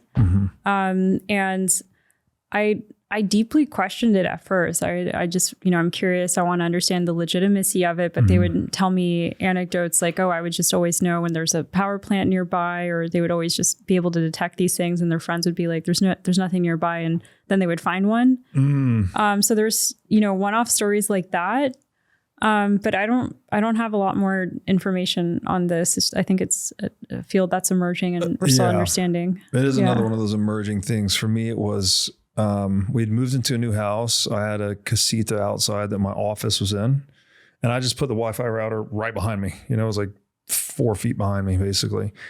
And I had been kind of on a good path for a while. Then we moved into this new house. I was talking to my biohacker once a week who was helping me treat a bunch of these symptoms. And as soon as we moved in, my symptoms went through the roof. And I'm like, what? I haven't changed anything. I'm still doing all the healthy stuff, all the supplements, like nothing's changed. And he's like, well, what about your environment? I was like, well, we did move. Like we moved into this new house. He's like, okay, tell me about what you're doing day to day. And so eventually we get to the Wi-Fi router. He's like, yeah, you should try hardlining that thing in and see if it makes a difference. And I hardlined in, and for a week later, I'm like back to normal. Oh, wow. That is interesting. And so that was at your last place. At my last place. But again, now, like I was getting these symptoms when I flew as well. The last time I flew, because I left straight from that keynote in Mexico, I didn't have time to put on my EMF clothing. I just flew in what I had. And I noticed my symptoms were still a little worse than not wearing the clothing, but they were much less than they were before. So anecdotally, I subscribe to the non-native EMF stuff. I've also, with Jack Cruz, like basically trying to be up with the sun, outside when the sun's rising, outside when the sun is setting, trying to get an hour of sun per day, doing the infrared sauna. Not being on your laptop at 10 p.m. writing emails. Yeah, and certain things about that too. Never be on your laptop when it's plugged into the wall. Yeah. Apparently that sucks more electrons out of you or whatever the thing is. And so anyways, I don't know, doing all of these things has been helpful. Amazing. Yeah. So it is emergent, but we are electromagnetic beings, so it stands to reason there's something to do with EMF affecting us. And just because it's not published doesn't make it not true. Yeah. So, it's just an area that needs more research. And that's what I say a lot. Like I'm neutral until I see the data, like staying open-minded to what could be true here and listening to patient stories, talking to providers, seeing what data is there. Because we could stumble upon something really interesting and breakthrough that's rejected by certain groups, but ultimately they don't have data to support or deny what's going on either. Yeah. So I'm curious, my wife has had, some issues, with brain fog at times, low energy, she's pregnant now. We have a 3-year-old, so she's gone through some things that are not easy to do. They're hard on your body. But I'm just curious, if somebody was exposed to high levels of mold infestation, let's say 10 years ago, and they haven't gone through the process that you've gone through to help heal yourself effectively from this, could that carry on just indefinitely? Yes. We see that with some patients where they had a significant childhood home exposure. They've had health issues since then. Yeah, we see that. And it ties to, we think, this genetic susceptibility where the body's not able to identify these foreign invaders and clear it from the body. And then it leads to this ongoing state of inflammation. So it's possible. And has there been any changes in how we live that have exacerbated this problem? Or is this, are things that we're doing different than we were doing over the last, many thousands of years? Yeah. Interesting you say that. It's also in the Bible, right? And Leviticus references to mold. In the 70s, and this was discontinued in the 90s, DuPont released something called Benomil, and that was used in agricultural applications. And essentially what this chemical did was drive genetic changes in the mold species during division. And that created the soil ecology. Yeah. And then these become airborne. So this is Dr. He writes about this in one of his books. the benomyl caused so many issues. So now you have these super fungal species that were able to survive that, the antifungicidals, benomyl, and persist. And it created these genetic mutations to where they're now almost these like super mold species. So that's one thing. Wow. He actually attributes that more than climate change. I am seeing some early research on climate change driving certain species of mold to new areas where they typically were not, or it's higher prevalence now. So there's all sorts of different factors happening at the moment. I think climate change more interesting in some of the lakes too, with these dinoflagellates and cyanobacteria. Now you're just having more proliferation there. Higher temperatures mean like more of these species being formed, but also more stratification, more nutrients within these lakes. So that's also an issue. Apparently that's emerging. And that can also come into the home from an external source. It doesn't have to be internal water damage. So I think there's several layers to what's going on right now. One of my highest health priorities is keeping my brain in top shape. To take care of my brain power, I do many things, such as striving to read, write, exercise, and meditate daily. One of the latest tools in my brain power toolkit is MindLab Pro. MindLab Pro is a nootropic supplement that is scientifically proven to enhance your brain power. When I take MindLab Pro, my mind feels like it has a better grip on the world, my thinking is more lucid, and the articulation of my speech is radically improved. MindLab Pro has been tested in rigorous, double-blind, placebo-controlled human trials and has been proven to enhance brain power for users in every age group. MindLab Pro is an advanced formulation of 11 nootropic ingredients and is backed by research from over 1,400 human trials conducted over the past 32 years. So if you're looking to enhance your brain power, MindLab Pro is an excellent solution. Go to mindlabpro.com/breedlove to start enhancing your brain power today. Again, that's mindlabpro.com/breedlove. If you're listening to this podcast, you probably get it. You get that Bitcoin upends everything that state-sponsored schools teach us about money. For those who get the importance of Bitcoin, it is important that we have a smart way to buy and hold Bitcoin. My friends at Coinbits, the oldest Bitcoin-only exchange in the United States, have pioneered the concept of roundups, which converts your spare change into Bitcoin.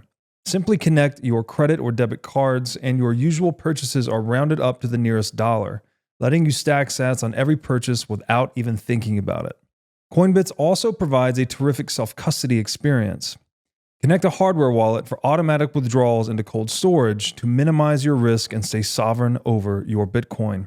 My favorite Coinbits feature is Coinbits Plus, which gives you the best exchange rate on Bitcoin. It even gives you real-time feedback on how well you are doing on your savings plan. With Coinbits Plus, power users can save more money to buy even more Bitcoin. All that, plus peer-to-peer cash and Bitcoin payments, target orders, price alerts, and more means Coinbits can help you do almost anything you need to do with Bitcoin. So go to coinbits.app/breedlove to sign up today. Again, that is Coinbits, BITS.app/breedlove. I heard Naval, he was on his recent episode on the Modern Wisdom podcast. He was describing these microorganisms as like our natural predators. That, we're kind of at the top of the food chain from a normal animal standpoint, but these microorganisms, we've been dealing with them for a long time. Obviously, they're cause of most disease, etc. So I don't know, waking up to that reality seems really important. Jimmy on our team, who's also in a lot of the publications too, I'd say he's the most informed scientist in the space. He mentions that these are very, very intelligent biological organisms that didn't co-evolve with us, and they know how to hack our biology. Like they're able to infiltrate and become ribotoxins and do certain things to the body in a super intelligent kind of way. So he has this very poetic lens to what's going on. It's really fascinating chatting with him. Yeah, you see some of these molds that hijack ants, and they'll make the ant go away from the tribe and it grows into its own little fungus. And that is wild. Their ability, the spore lands onto the exoskeleton of the ant, which has chitin in it, and that microclimate on the exoskeleton of the ant will cause that spore to germinate, grow mycelium through the ants, release a neurotoxin that causes the ant to break out of its line, climb to the top of the trees, put its pinchers into a leaf so that then the mold can decompose and eat the ant's body and then use that to grow a mushroom out of the ant so that it can then drop its spores onto the forest floor. It's crazy. It's basically controlling its mind in a way. Yeah, a lot of people think that fungal spores are what it takes to take a planet with no life and bring it to life, because it can decompose rock and inorganic material. As that stuff gets decomposed, then you can have bacteria and eventually plant life. And I mean, some of the benefits, right? Like penicillin, this decomposition process that makes way for new life. Yeah. I mean, there's a lot of beauty to it too. I think when it's in a dysregulated state is where we have problems. Even in the human body, there's a lot of different microbes there, and there's a specific balance. And when that's out of balance and you see health issues arise, like you do have fungal species in your body, you do have bacteria. Yeah. Makes me wonder if there's any sort of mushrooms like polypore mushrooms like lion's mane, reishi, chaga that you can drink the teas of that would help mitigate this. Like I heard somebody who was talking about chaga tea specifically say if you have a rat infestation, the best way to get rid of that is get another predator mammal like a cat. And so like in my research and dealing with fungal overgrowth, like I got concerned that I had Candida. One of the things that I started doing was drinking a lot of polypore mushroom teas, mostly chaga and reishi. And that had a tremendous effect on my digestive system and how I felt. And so that's more of an apex predator than these other Candidas or something? Oh, interesting. Oh, so interesting. Yeah. Wow. And so what are some of the homeopathic things that people are trying that you are aware that kind of work or don't work? I mean, we kind of... so many. Yeah, there are so many. There's like lumbrokinase. Like, do you want the deep cuts? Like there's just an endless long list of these supplements. There's different herbs. There's concoctions that people make with essential oils, and they put it in the air, put it in their nose, like thyme and oregano oil or oreganol. Often that one's ingested. For the IV drips, there's just a whole long list of those different recipes. There's the infrared saunas, which I actually love. Like I do notice a benefit for me for that. There's also, this is more emerging now, but EBU, ozone, plasmapheresis, like these are more intensive therapies that people are doing. There's also dietary changes that people have implemented. Often a gluten-free diet or a carnivore diet has been trending. We subscribe to something called the low amylose diet, where you eliminate a lot of the starches. We tend to see that correlated with reducing that MMP9 biomarker down. It helps with a lot of the inflammation. There's just such a long list of these things. It's just endless, like the number of different solutions that we had to wade through. The ozone was very effective for me, like acute doses, but it didn't provide healing of the issue, but it was very good for treating the symptoms in short periods of time. Yeah, just the inflammation. Like when the inflammation gets out of control, the ozone was very effective at getting it under control. Yeah.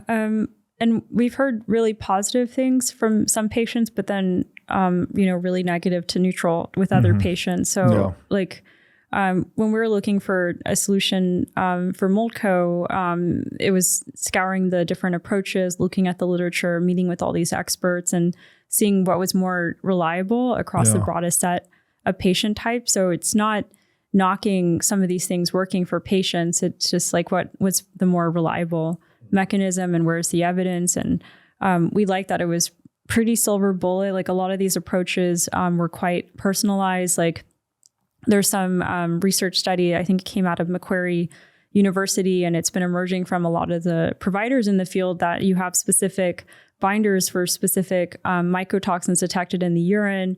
We don't subscribe to that. Like we think there's just one binder that you can use, and it's just quite effective.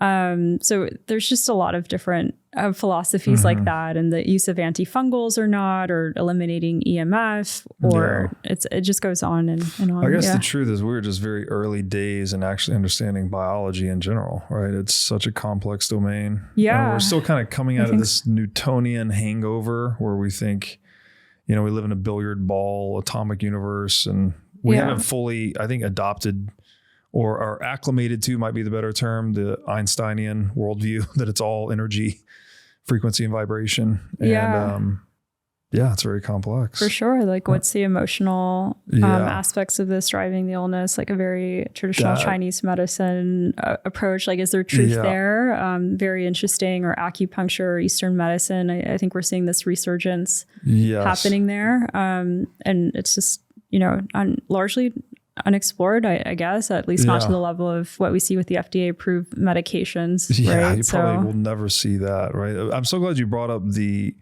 emotional side, though, the psychosomatic, because actually doing shadow work has been one of the most amazing things. Like I mean, there's lots of maybe different forms of this, but the woman that I work with, she does some questioning about my life. We do breath work, and she's pressing where I have inflammation at a point when I'm deep in the breath work and almost in like a psychedelic state, but then she'll press on it and do Reiki energy work. And that has caused a tremendous release emotionally, like you cry and all this stuff, but then you feel amazing. Like the physical release that follows that has been tremendous. Yeah, I've gone down that rabbit hole too, and I'm surprised by how technical it gets. Right. The specific pressure points and the specific emotionality that comes up. Like there's like the Bach flower map, if you've seen that, where you have specific emotions tied to exactly where the pain is, as well as herbal remedies for that. There's brain spotting and EMDR and some of these newer psychological modalities to heal trauma. A lot of the vagal nerve stimulation. There's just so many interesting modalities that are overlooked and underserved. And like I was quite phobic of needles. I couldn't even do the blood test. And then I did EMDR and brain spotting. And now I'm able to give them do a blood test without having a panic attack. I would freak out even standing outside of a Quest before. So it's like that took 4 sessions. What is the EMDR and brain spotting? I'm not familiar. Same inventor who did both. And I'm way outside of my depth sharing this, but EMDR, if you've seen this kind of movement with the fingers, you track it with the eyes, you think of a trauma, and then that trauma essentially subsides as you process this in a very nurturing, safe, calm environment. It retrains the mind. It's like recounting a memory, seeing where it lives in this almost like point field, like where do you have increased sensation, thinking of that memory. Is it here, here, here, here, here, here? Like it's this exploratory process, and then you focus there. And then you have this like sense of calm, or maybe the pain or the feelings you have migrate somewhere else and new memories emerge. So I'm not a therapist or psychologist, but it's super. But it resonates, like it resonates with the unconscious responses to trauma or whatever. What's the book? The Body Keeps Score. That like what you haven't processed consciously, like lives in your body unconsciously. Yeah. And it seems to resonate with the shadow work and breath work, where like I'm having these memories from childhood that didn't even know I had. And then I'm crying about them and processing them. And then all of a sudden I feel way better. Right. And it's just tremendous. And for me, it sounds so woo, I know, but like my hyper rational man brain did not want to do that. It was like the last thing I did, because my wife was like, you need to do this, just go do it. And I was like, okay, fine. Like I'll do the woo woo, whatever. And sure enough, it was like radically beneficial. Like this whole time I've had this pharmacological perspective on it. Like, oh, it's some chemical thing I need to figure out. And I just lay on a table and cry and get that's amazing. Like, it's unbelievable. Yeah. And I think there's a lot of people that don't know that they've even had trauma too, right? Like we don't have an alternate reality that we live this life in. We don't have a counterexample. So we think often the environments we grew up with, the family members we associated with, certain life events were just a normal part of life, or we don't overthink it. Yeah. Little do we know that shaped maybe something quite meaningful, or was moderate to significant trauma introduced that remained unresolved. So I think there's a lot of like cloaking with that. Yeah, I think it's universal, right? Like to grow is to go through trauma and to survive trauma, even if it's a micro trauma, right? Like the first time you get disappointed as a kid or dumped by your boyfriend or girlfriend or whatever these little micro traumas are, they accumulate somewhere. Yeah. Until and maybe they're still there, but at least bringing them into conscious awareness and doing these different modalities helps the body heal from the storing of that. Yeah. And you forget how significant those events were as a kid. Like as a kid, things feel whatever the multiplier is 10 times or 100 times worse. And then as an adult, you were like, oh, whatever. It's just that happened, right? Like we don't recognize that it was such a fresh feeling as a child. So it's easy to dismiss. Yes. Yeah. 100%. What was the, you said earlier a reference to Leviticus. What was that? Oh, it's just in the Bible, they reference mold, and it's just what to do if you have mold in the home. I'm going to butcher the biblical phrase.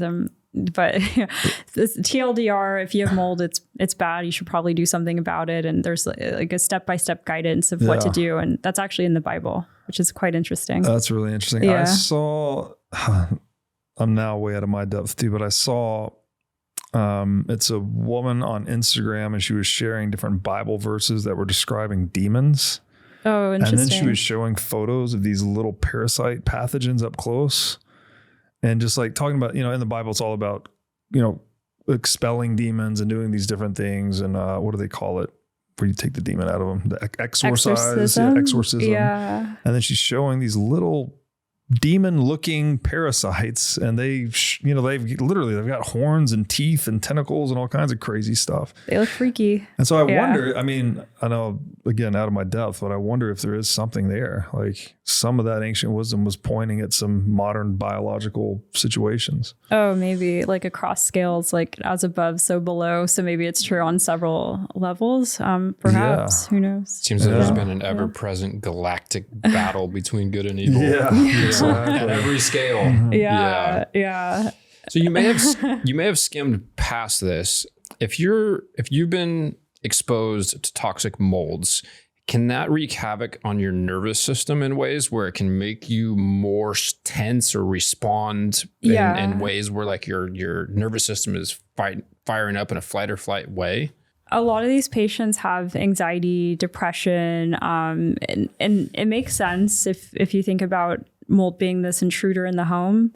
Like it is a traumatic thing that happens, and a lot of these individuals go through traumatic events. Like maybe they're the canary in the coal mine, right? They experience the issues first, and then they have a non-understanding partner. Mm-hmm. Or they're dealing with sick kids now too, or they have to lose their home, or they're not able to show up at work as they used to, and they lose their job. Like there's a whole sequence of traumatic things that often happen to these patients. Or maybe they were already living paycheck to paycheck, and now like who's paying these health bills? How do they afford an inspection or remediation, right? We see the anxiety, the depression, we see the sequence of traumatic events, and even having mold in the home is like this invisible intruder, and you're just always on alert. Like I felt that way. I felt like I was always on high alert, especially after I became aware of it. Like I was just very acutely aware of it.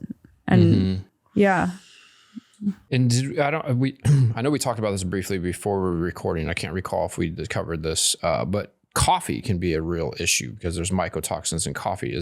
How much could that cause some of these symptoms? And are there other foods that people are eating that can have excessive mycotoxins in them? Yeah, I don't want to be dismissive of the coffee because a lot of people are sensitive to it or report being sensitive to it. We're a lot more concerned with what's inhaled versus what's ingested. We think in general, the body can tolerate the ingested foods, which often the molds or mycotoxins show up in the coffee and the nuts. Aflatoxins are a common issue. Some nuts have a worse issue than others. Cheeses, so it can show up in these different food types. I don't want to be dismissive, but a lot of the research has been on the inhalational mycotoxins and the health impacts of that versus the ingested. Okay. Yeah, but we do think the urinary mycotoxin test mainly they're picking up on the ingested mycotoxins versus the inhalational mycotoxins. I think that stands to reason too, if you consider our evolutionary history, right? As hunters and gatherers, there's a lot of lines of defense through the gastrointestinal pathway, stomach acid, et cetera, to protect us from whatever we might encounter when we're eating. Yeah. But the breathing, we're not used to we're not evolutionarily adapted to living in boxes that have been constructed from whatever materials, right? We were kind of just moving along. Yeah. And especially if you're a mouth breather, likely worse outcomes. Oh yeah. Cause you don't have the mucus to protect. Yeah. The mucus layer. Which has its own antibodies in the mucosal layer too. We also see changes in the nasal passages. We see, turbinates enlarged. We see nasal polyps. So these are just some of the issues that also tend to present in these patients too. Do you think mold, I mean, I guess we're kind of getting way out there. Yeah. But you think, if you grow up and you're in a household that has toxic mold issues, that could then cause somebody to become a mouth breather? Oh, interesting. As like a response, because I know that's becoming like a trending thing. People are like taping their mouths while they sleep.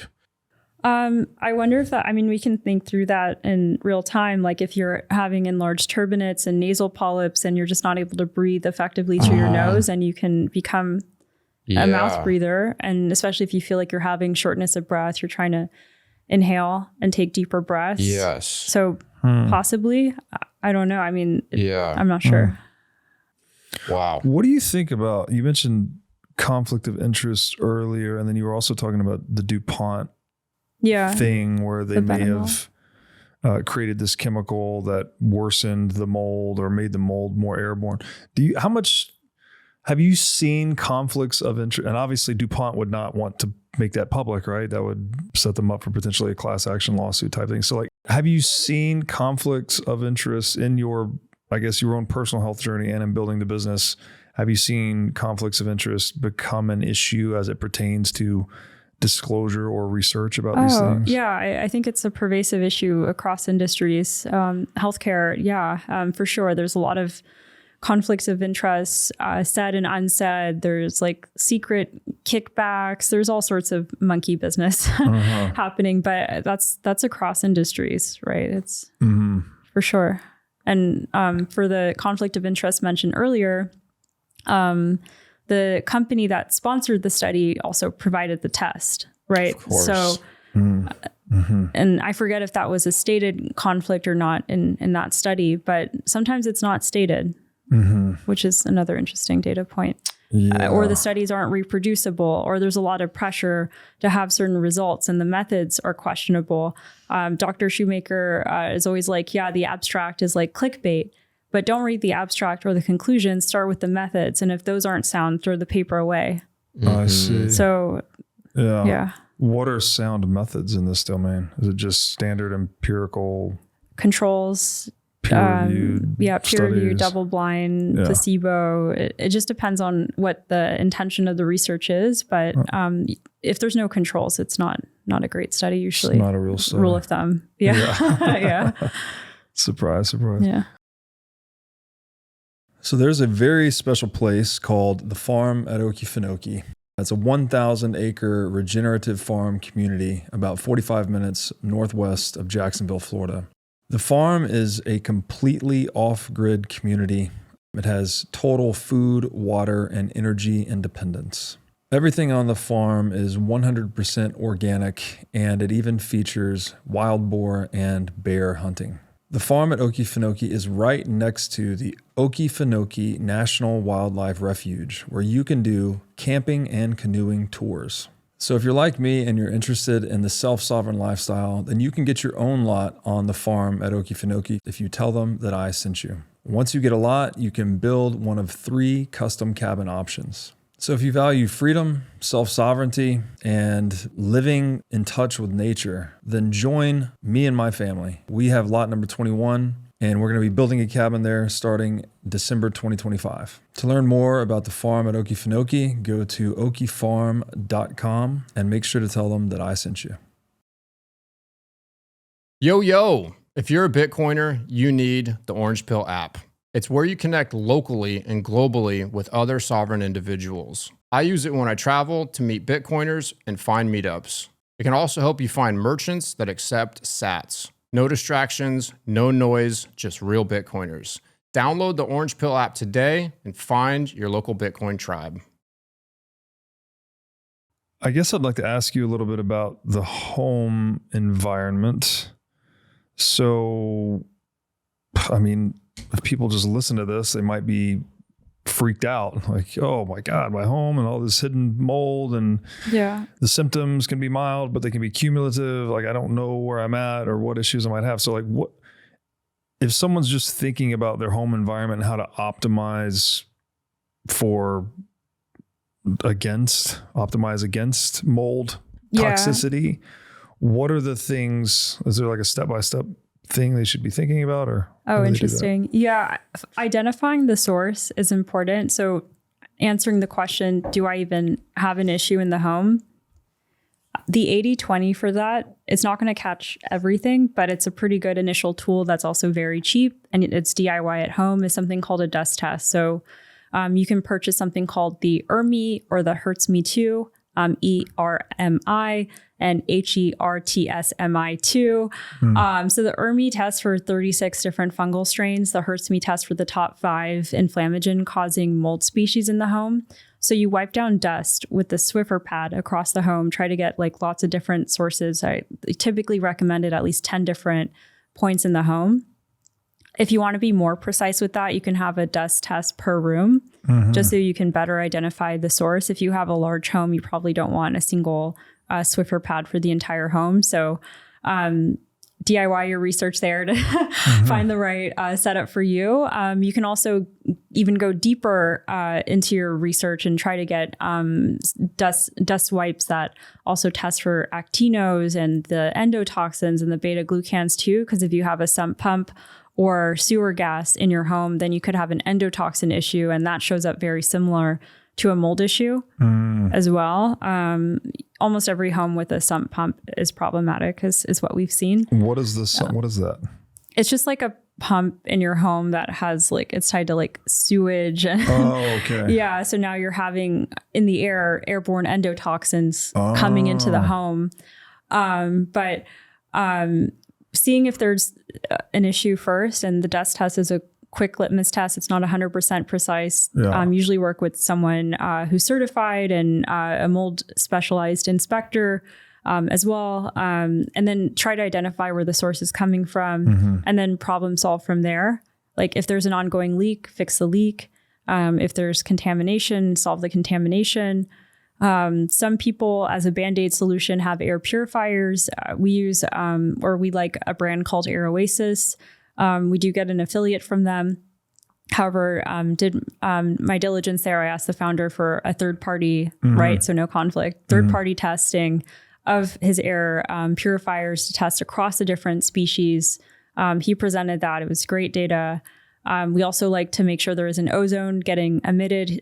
His purifiers use something called bipolar ionization technology. There was a concern around ozone. He demonstrated no detected ozone in the test. So we like that as a solution. So that's more of a Band-Aid solution. You can try to isolate where the mold is coming from, depending on where that is. That's usually easier or harder. Some people leave their windows open. Some people get a standalone HVAC system or an AC unit if they don't want to use the HVAC, if the HVAC is contaminated. So it's problem solving in that way with the tools you have available. Renters usually have more optionality. They can break leases. They can compel their landlord to cure the issue, try to fix the issue. So there's more options there. It's easier if you're a renter. It's harder if you own the home because you have to eventually deal with the issue, like likely through remediation if there's a problem.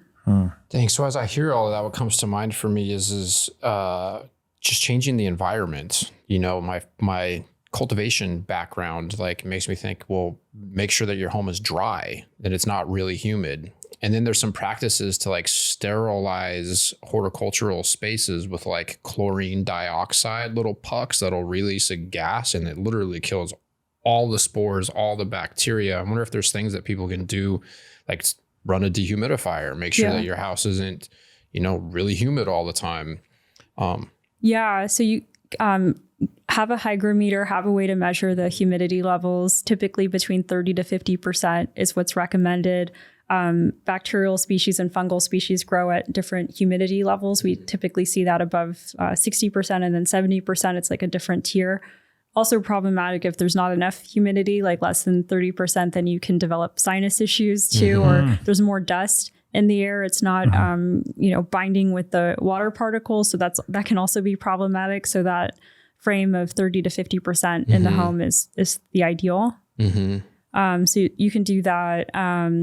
High indoor humidity is a sign to look deeper. Yeah. Cracking in the walls, buckling of the walls and flooring, peeling paint, discoloration, that earthy, musty odor, known water damage, visible mold, especially. So all these are signs to look for. Is that a good proxy for choosing where to live too? That humidity percentage? Like try to live in a place that's over 30 but below 50, I think you said. Indoor environments, you can, for the most part, maintain that if you have a good HVAC system. And you can use dehumidifiers. You can do certain things. It depends on how sensitive you are. If the building, it's just hard to find a home that's clean. Yeah. But I don't know. There's also a lot of over optimization happening where it's not necessary for some of these patient types too. So I think you just have to draw that line where you feel healthy and you feel protected in your home. Yeah. I see. Yeah. Okay. You said that there's a list of cities that some people are working on that have lower mold issues. Are those areas in less urban areas where there's more of a natural ecology and there's more of the other microorganisms and a healthy, robust soil ecology, as opposed to like downtown in New York or whatever? I don't remember seeing populated cities on that list. They seem to be more rural. It's also a bit of a moving target because sometimes someone lists a city and then comments later like, no, JK, it's actually not great. So it's a bit of a moving target. But so I think this list is constantly changing. It's hard for some of these patients. And then some of them move to areas in Mexico or South America, and they're just adjusting their entire life to this issue. Wow. Yeah. Yeah, it's got to be, that's a big target, right? A whole city. Surely there's probably better cities and worse cities, but within each city, surely there's good places and bad places. And so people are probably fighting it out in the comments. Yeah. And, some cities have known issues that are quite pervasive, like the Fort Myers area here in Florida, hit by hurricanes. Right. A lot of those buildings had significant water damage, and mold takes 24 to 48 hours to start to germinate, to start to grow. So you have to have a fairly rapid response, which is hard if your entire home got flooded or it's a huge hurricane issue. Yeah. It sounds to me like it's very important to make sure that the humidity in your house isn't going through the roof, because the dust, all of the food for these fungal species to germinate and live seems to be present everywhere.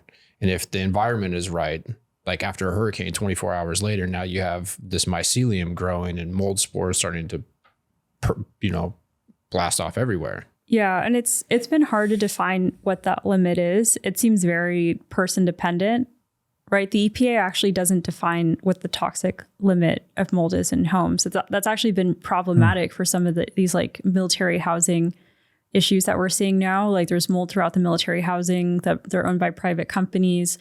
They're pointing to the EPA not having a limit, so them essentially having negligence and fraud on these properties, and pointing to that's why we can't correct the issue, on top of enclave and indemnification, and it goes on. And it is a bigger issue than just that, but it's so person dependent. Like someone who's hypersensitive, that bar isn't so high. Or someone who's very healthy, doesn't have a genetic susceptibility, that bar is high, or they won't feel it for a very long period of time.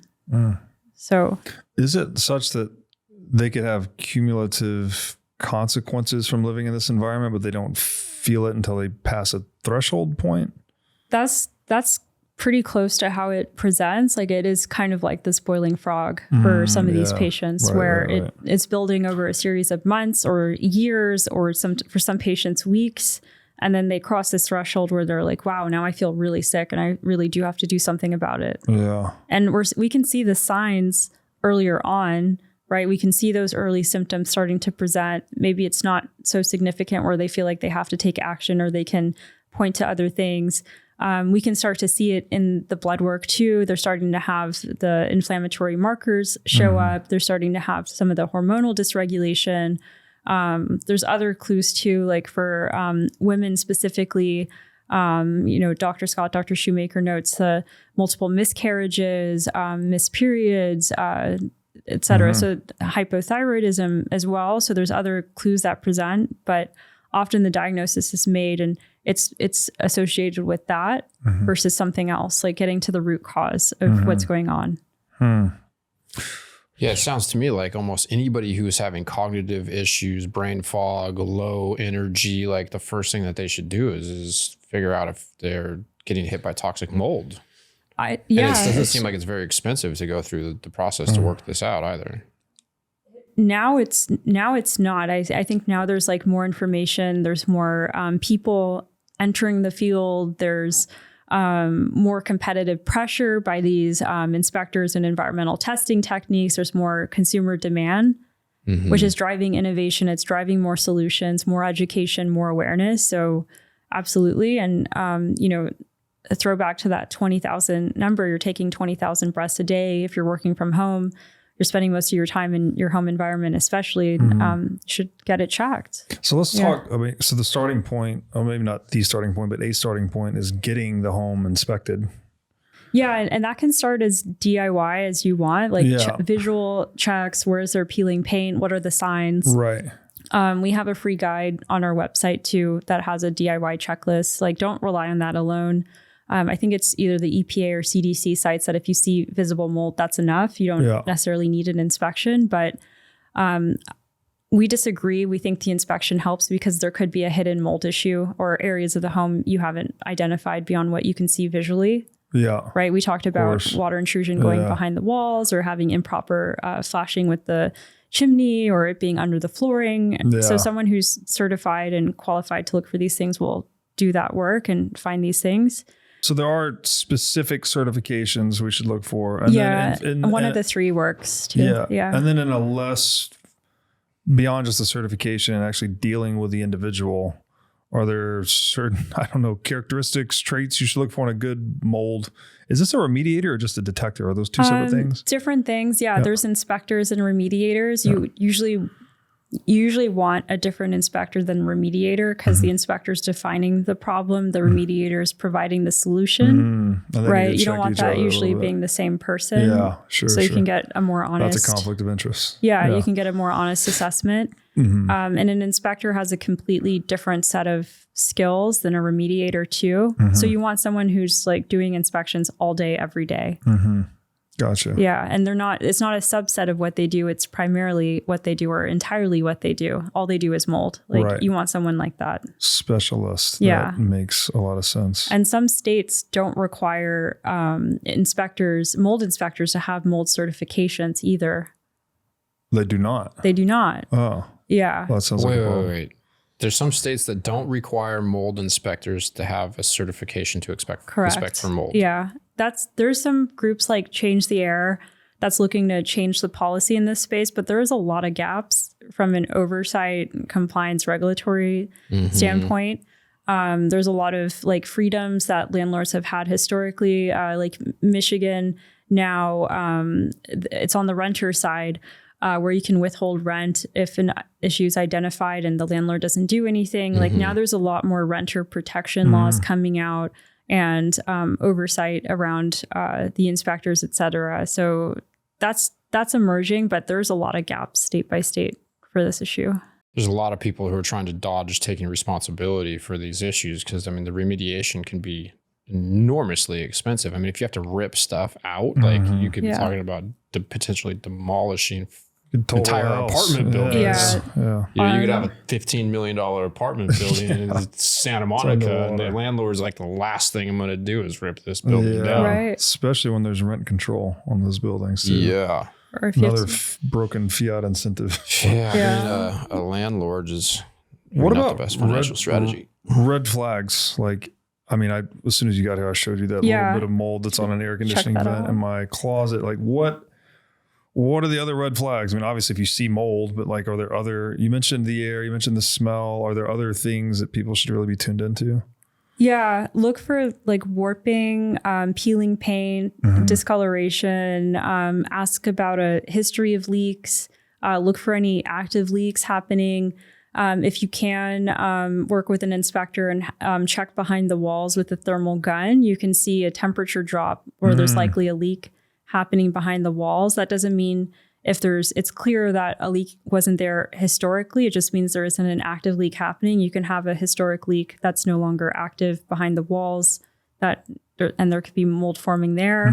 There's a long checklist of things to look for. And it doesn't mean that if you have that, you have an automatic mold issue. It's just more the clues to look deeper. Right. Yeah. So I think for people listening to this, feeling a lot of fear or paranoia about being in the home they're in, like pause and just collect data and know that these are some of the signs, but it requires further diligence unless you're seeing the mold and you're smelling the smells, that earthy, musty odor.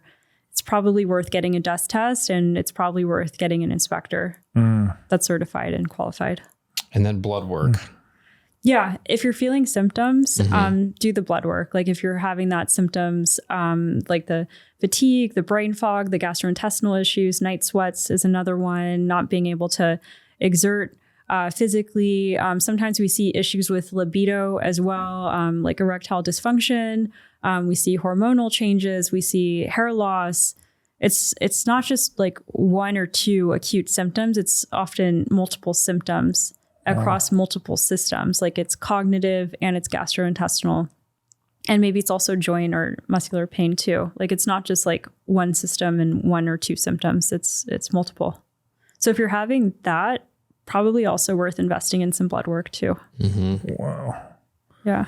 And there is no, like, I think you've already answered this question, but there is no ding, ding, ding, you have mold in your blood work, right? It's all these different clues you're picking up that people are having issues. Yeah. So the tests or the lab work, they say, it's highly sensitive. It's sensitive to the issue. So it's often off for these patients. Like it's above 90%. I think it's 92% for low MSH levels related to this illness. Okay. So it's sensitive, but it's not specific. Okay. And also the labs that we're conducting is for something called chronic inflammatory response syndrome, which accounts for several types of biotoxins. And it's not just like, we call it MoldCo because it's just something easy to associate. Like most people aren't thinking, oh, do I have actinobacteria or endotoxins in my home? But most people know mold, and it's often a mold issue. So these markers are dysregulated, and 80% of SIRS is due to water damaged buildings too. So these are the markers we look for, and it's getting repurposed in this company, labeled as MoldCo, but like it's 92% plus or minus for low MSH. It's like in the high 70s or 80% for high TGF-beta 1. Similarly for MMP9. So highly sensitive, not specific. Where it becomes more specific is, okay, do I also have the symptoms? And then do I also have known environmental exposure? With all of that evidence, it's fairly compelling. There's also other tests you can do. We don't endorse it or use it, but it's because it's best in person versus virtually. We're a virtual clinic, but there's the visual contrast sensitivity test. It looks for capillary hypoperfusion in the eyes, which is tied to this illness too. So if there's a certain presentation of how that looks like with a VCS test. So I think it's columns like D and E or E and F. You're not able to just see those lines. So the VCS test is like, you see these lines, it's in a circle pattern. You're not able to distinguish contrast. But online, it's not as accurate. And also you can confuse the results there if you have like glaucoma on the worst end, right? If you're not able to see contrast. But on the better end, you could have an issue and be an athlete, and you're actually really good at seeing that contrast too. So there's some limitations with that test, which is why we don't use that. Yeah. So the theme I guess I'm picking up on is like this invitation for people to start being a bit of a detective, right? If you're having almost not any, but a very wide spectrum of possible symptoms, then you need to start doing some of this detective work to see if you can trace it to mold toxicity. Yeah, I think it's worth asking the questions and getting to truth. Like, is there mold in the home? Okay, yes. Where's the source? Can I fix the source? How big is the issue? Is there also hidden mold other places? Okay, am I presenting in a way that represents mold toxicity or SIRS? Let me check the symptom clusters online. Okay, yes, I'm meeting like 5 or 8 of the 13 clusters. Mm-hmm. Right? It's just building a narrative of what could be happening with your body. Yeah. Right. And the pernicious thing about this, I would imagine, is the boiling frog aspect, that most people just aren't going to do anything about this until they get to that point of acute discomfort. Yeah. I was dismissive the first 2 months or so in the unit. I was definitely experiencing symptoms. I wasn't able to exert. I had shortness of breath. I even had a cough, unexplained cough, like I wasn't sick. And then I started to gain weight. I started having hair loss. I was like, okay, it's okay. Like I can deal with it. And then there was a point where I was like, wow, I really don't feel well. I'm not able to absorb information or read well or process or like even breathe deeply. And now I'm in bed several hours of the day. And I wake up with this like drunk feeling. Like that's another common symptom. Like this, it almost feels like a drunk type feeling when you wake up. Well, don't say that. Now you're going to want, people are going to want it. I'm just kidding. Yeah. Wait. That's interesting what you said, though. There's almost like there's a little bit of an ego check in there, right? That you're thinking, oh, I can handle it. And I've been through that too. Like, so much ego. Yeah, for sure. Yeah. Just powering through. But it's like, no, we're human. We're mortal. Like Yeah. I mean, even the reasons I was pointing to was out of ego, like, oh, I'm just working really hard. It's just burnout, right? Like that's ego. Yeah. Yeah. For sure. So you've got to get the humility check to get on this path. And also I didn't identify as a sick person. Yeah. That's also ego. I've always been healthy. I've never had health issues. I wasn't taking any medication. Like it just didn't align with my self-perception to be sick. Yeah. Wow, that's powerful.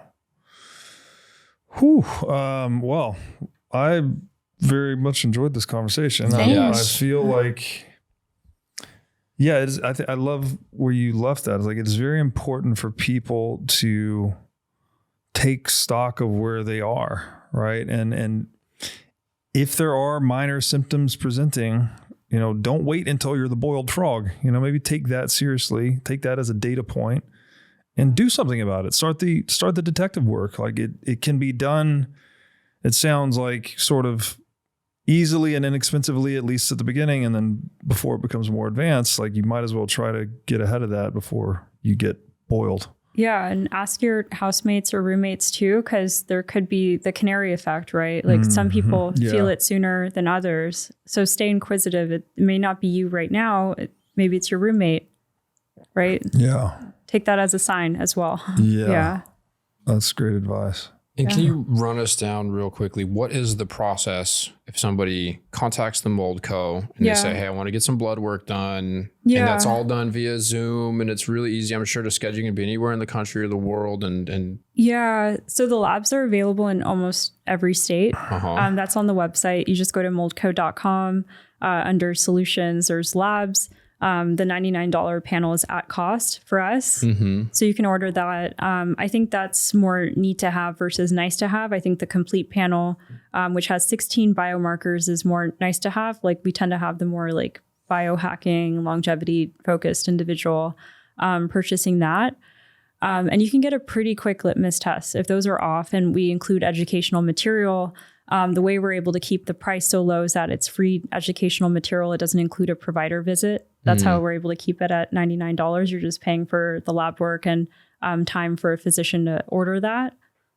And some like software processing, like it's literally just that's what goes into the recipe for the price. So that's available on the website. We're live for care in just 5 states right now. So that's Michigan, Florida, Texas, Massachusetts, Ohio. We're turning on 10 more states soon. We'll be nationwide. Our target is by the end of the year. It may be Q1 of next year. We're trying for the end of the year for all 50 states. And we have providers licensed in all 50 states. So now it's just a matter of turning on the states in the product and getting like there's some formalities with like entity filings and foreign filings, but for the most part, it's set up. Yeah. Wow. Wonderful. Could you, if you don't mind, leave us with a message for someone that might be listening that is going through what you went through and is maybe feeling hopeless? Yeah. And maybe depressed and maybe suicidal. Like, you know, I don't, what would you, after having gone through what you went through, what is what are the words of wisdom you would impart to someone in that situation? I think there's a lot of noise online and there's a lot of despair, especially in the Facebook groups. I find those overly negative, and I just encourage you to not stay in victimhood and know that there could be a path to the light. And if you're curious, there's a lot of educational information on our website. We often run promos where you have your initial visit for just $1, like just making it as accessible as possible. The lab's as accessible as possible, but don't feel like you can stay stuck forever. And if we're not live in your state, look for a shoemaker certified provider or someone that's very mold literate. So our preference is to work with the shoemaker certified providers. Awesome. Yeah. Ariana, thank you so much. Yeah, thank you so much. So fun. Yeah. Really appreciate it. Yes, it was an enjoyable conversation, even though we were talking about a very educational topic. Like, I mean, this is this stuff's so important. So I'm glad you're helping awaken people to this situation. Yeah. Because everyone lives in homes, right? I mean, yeah, or at offices, schools. Yeah. Well, universities Buildings. are having a issue. Wow. Yeah. Interesting. Okay. Thank you so much. Yeah, thank you. Yeah. Thanks for watching. If you enjoyed this episode, click here to find more just like it, and here to find our most recent episode. Also, make sure to like this video to help shine light on the corruption of money, and be sure to subscribe to this channel to stay connected.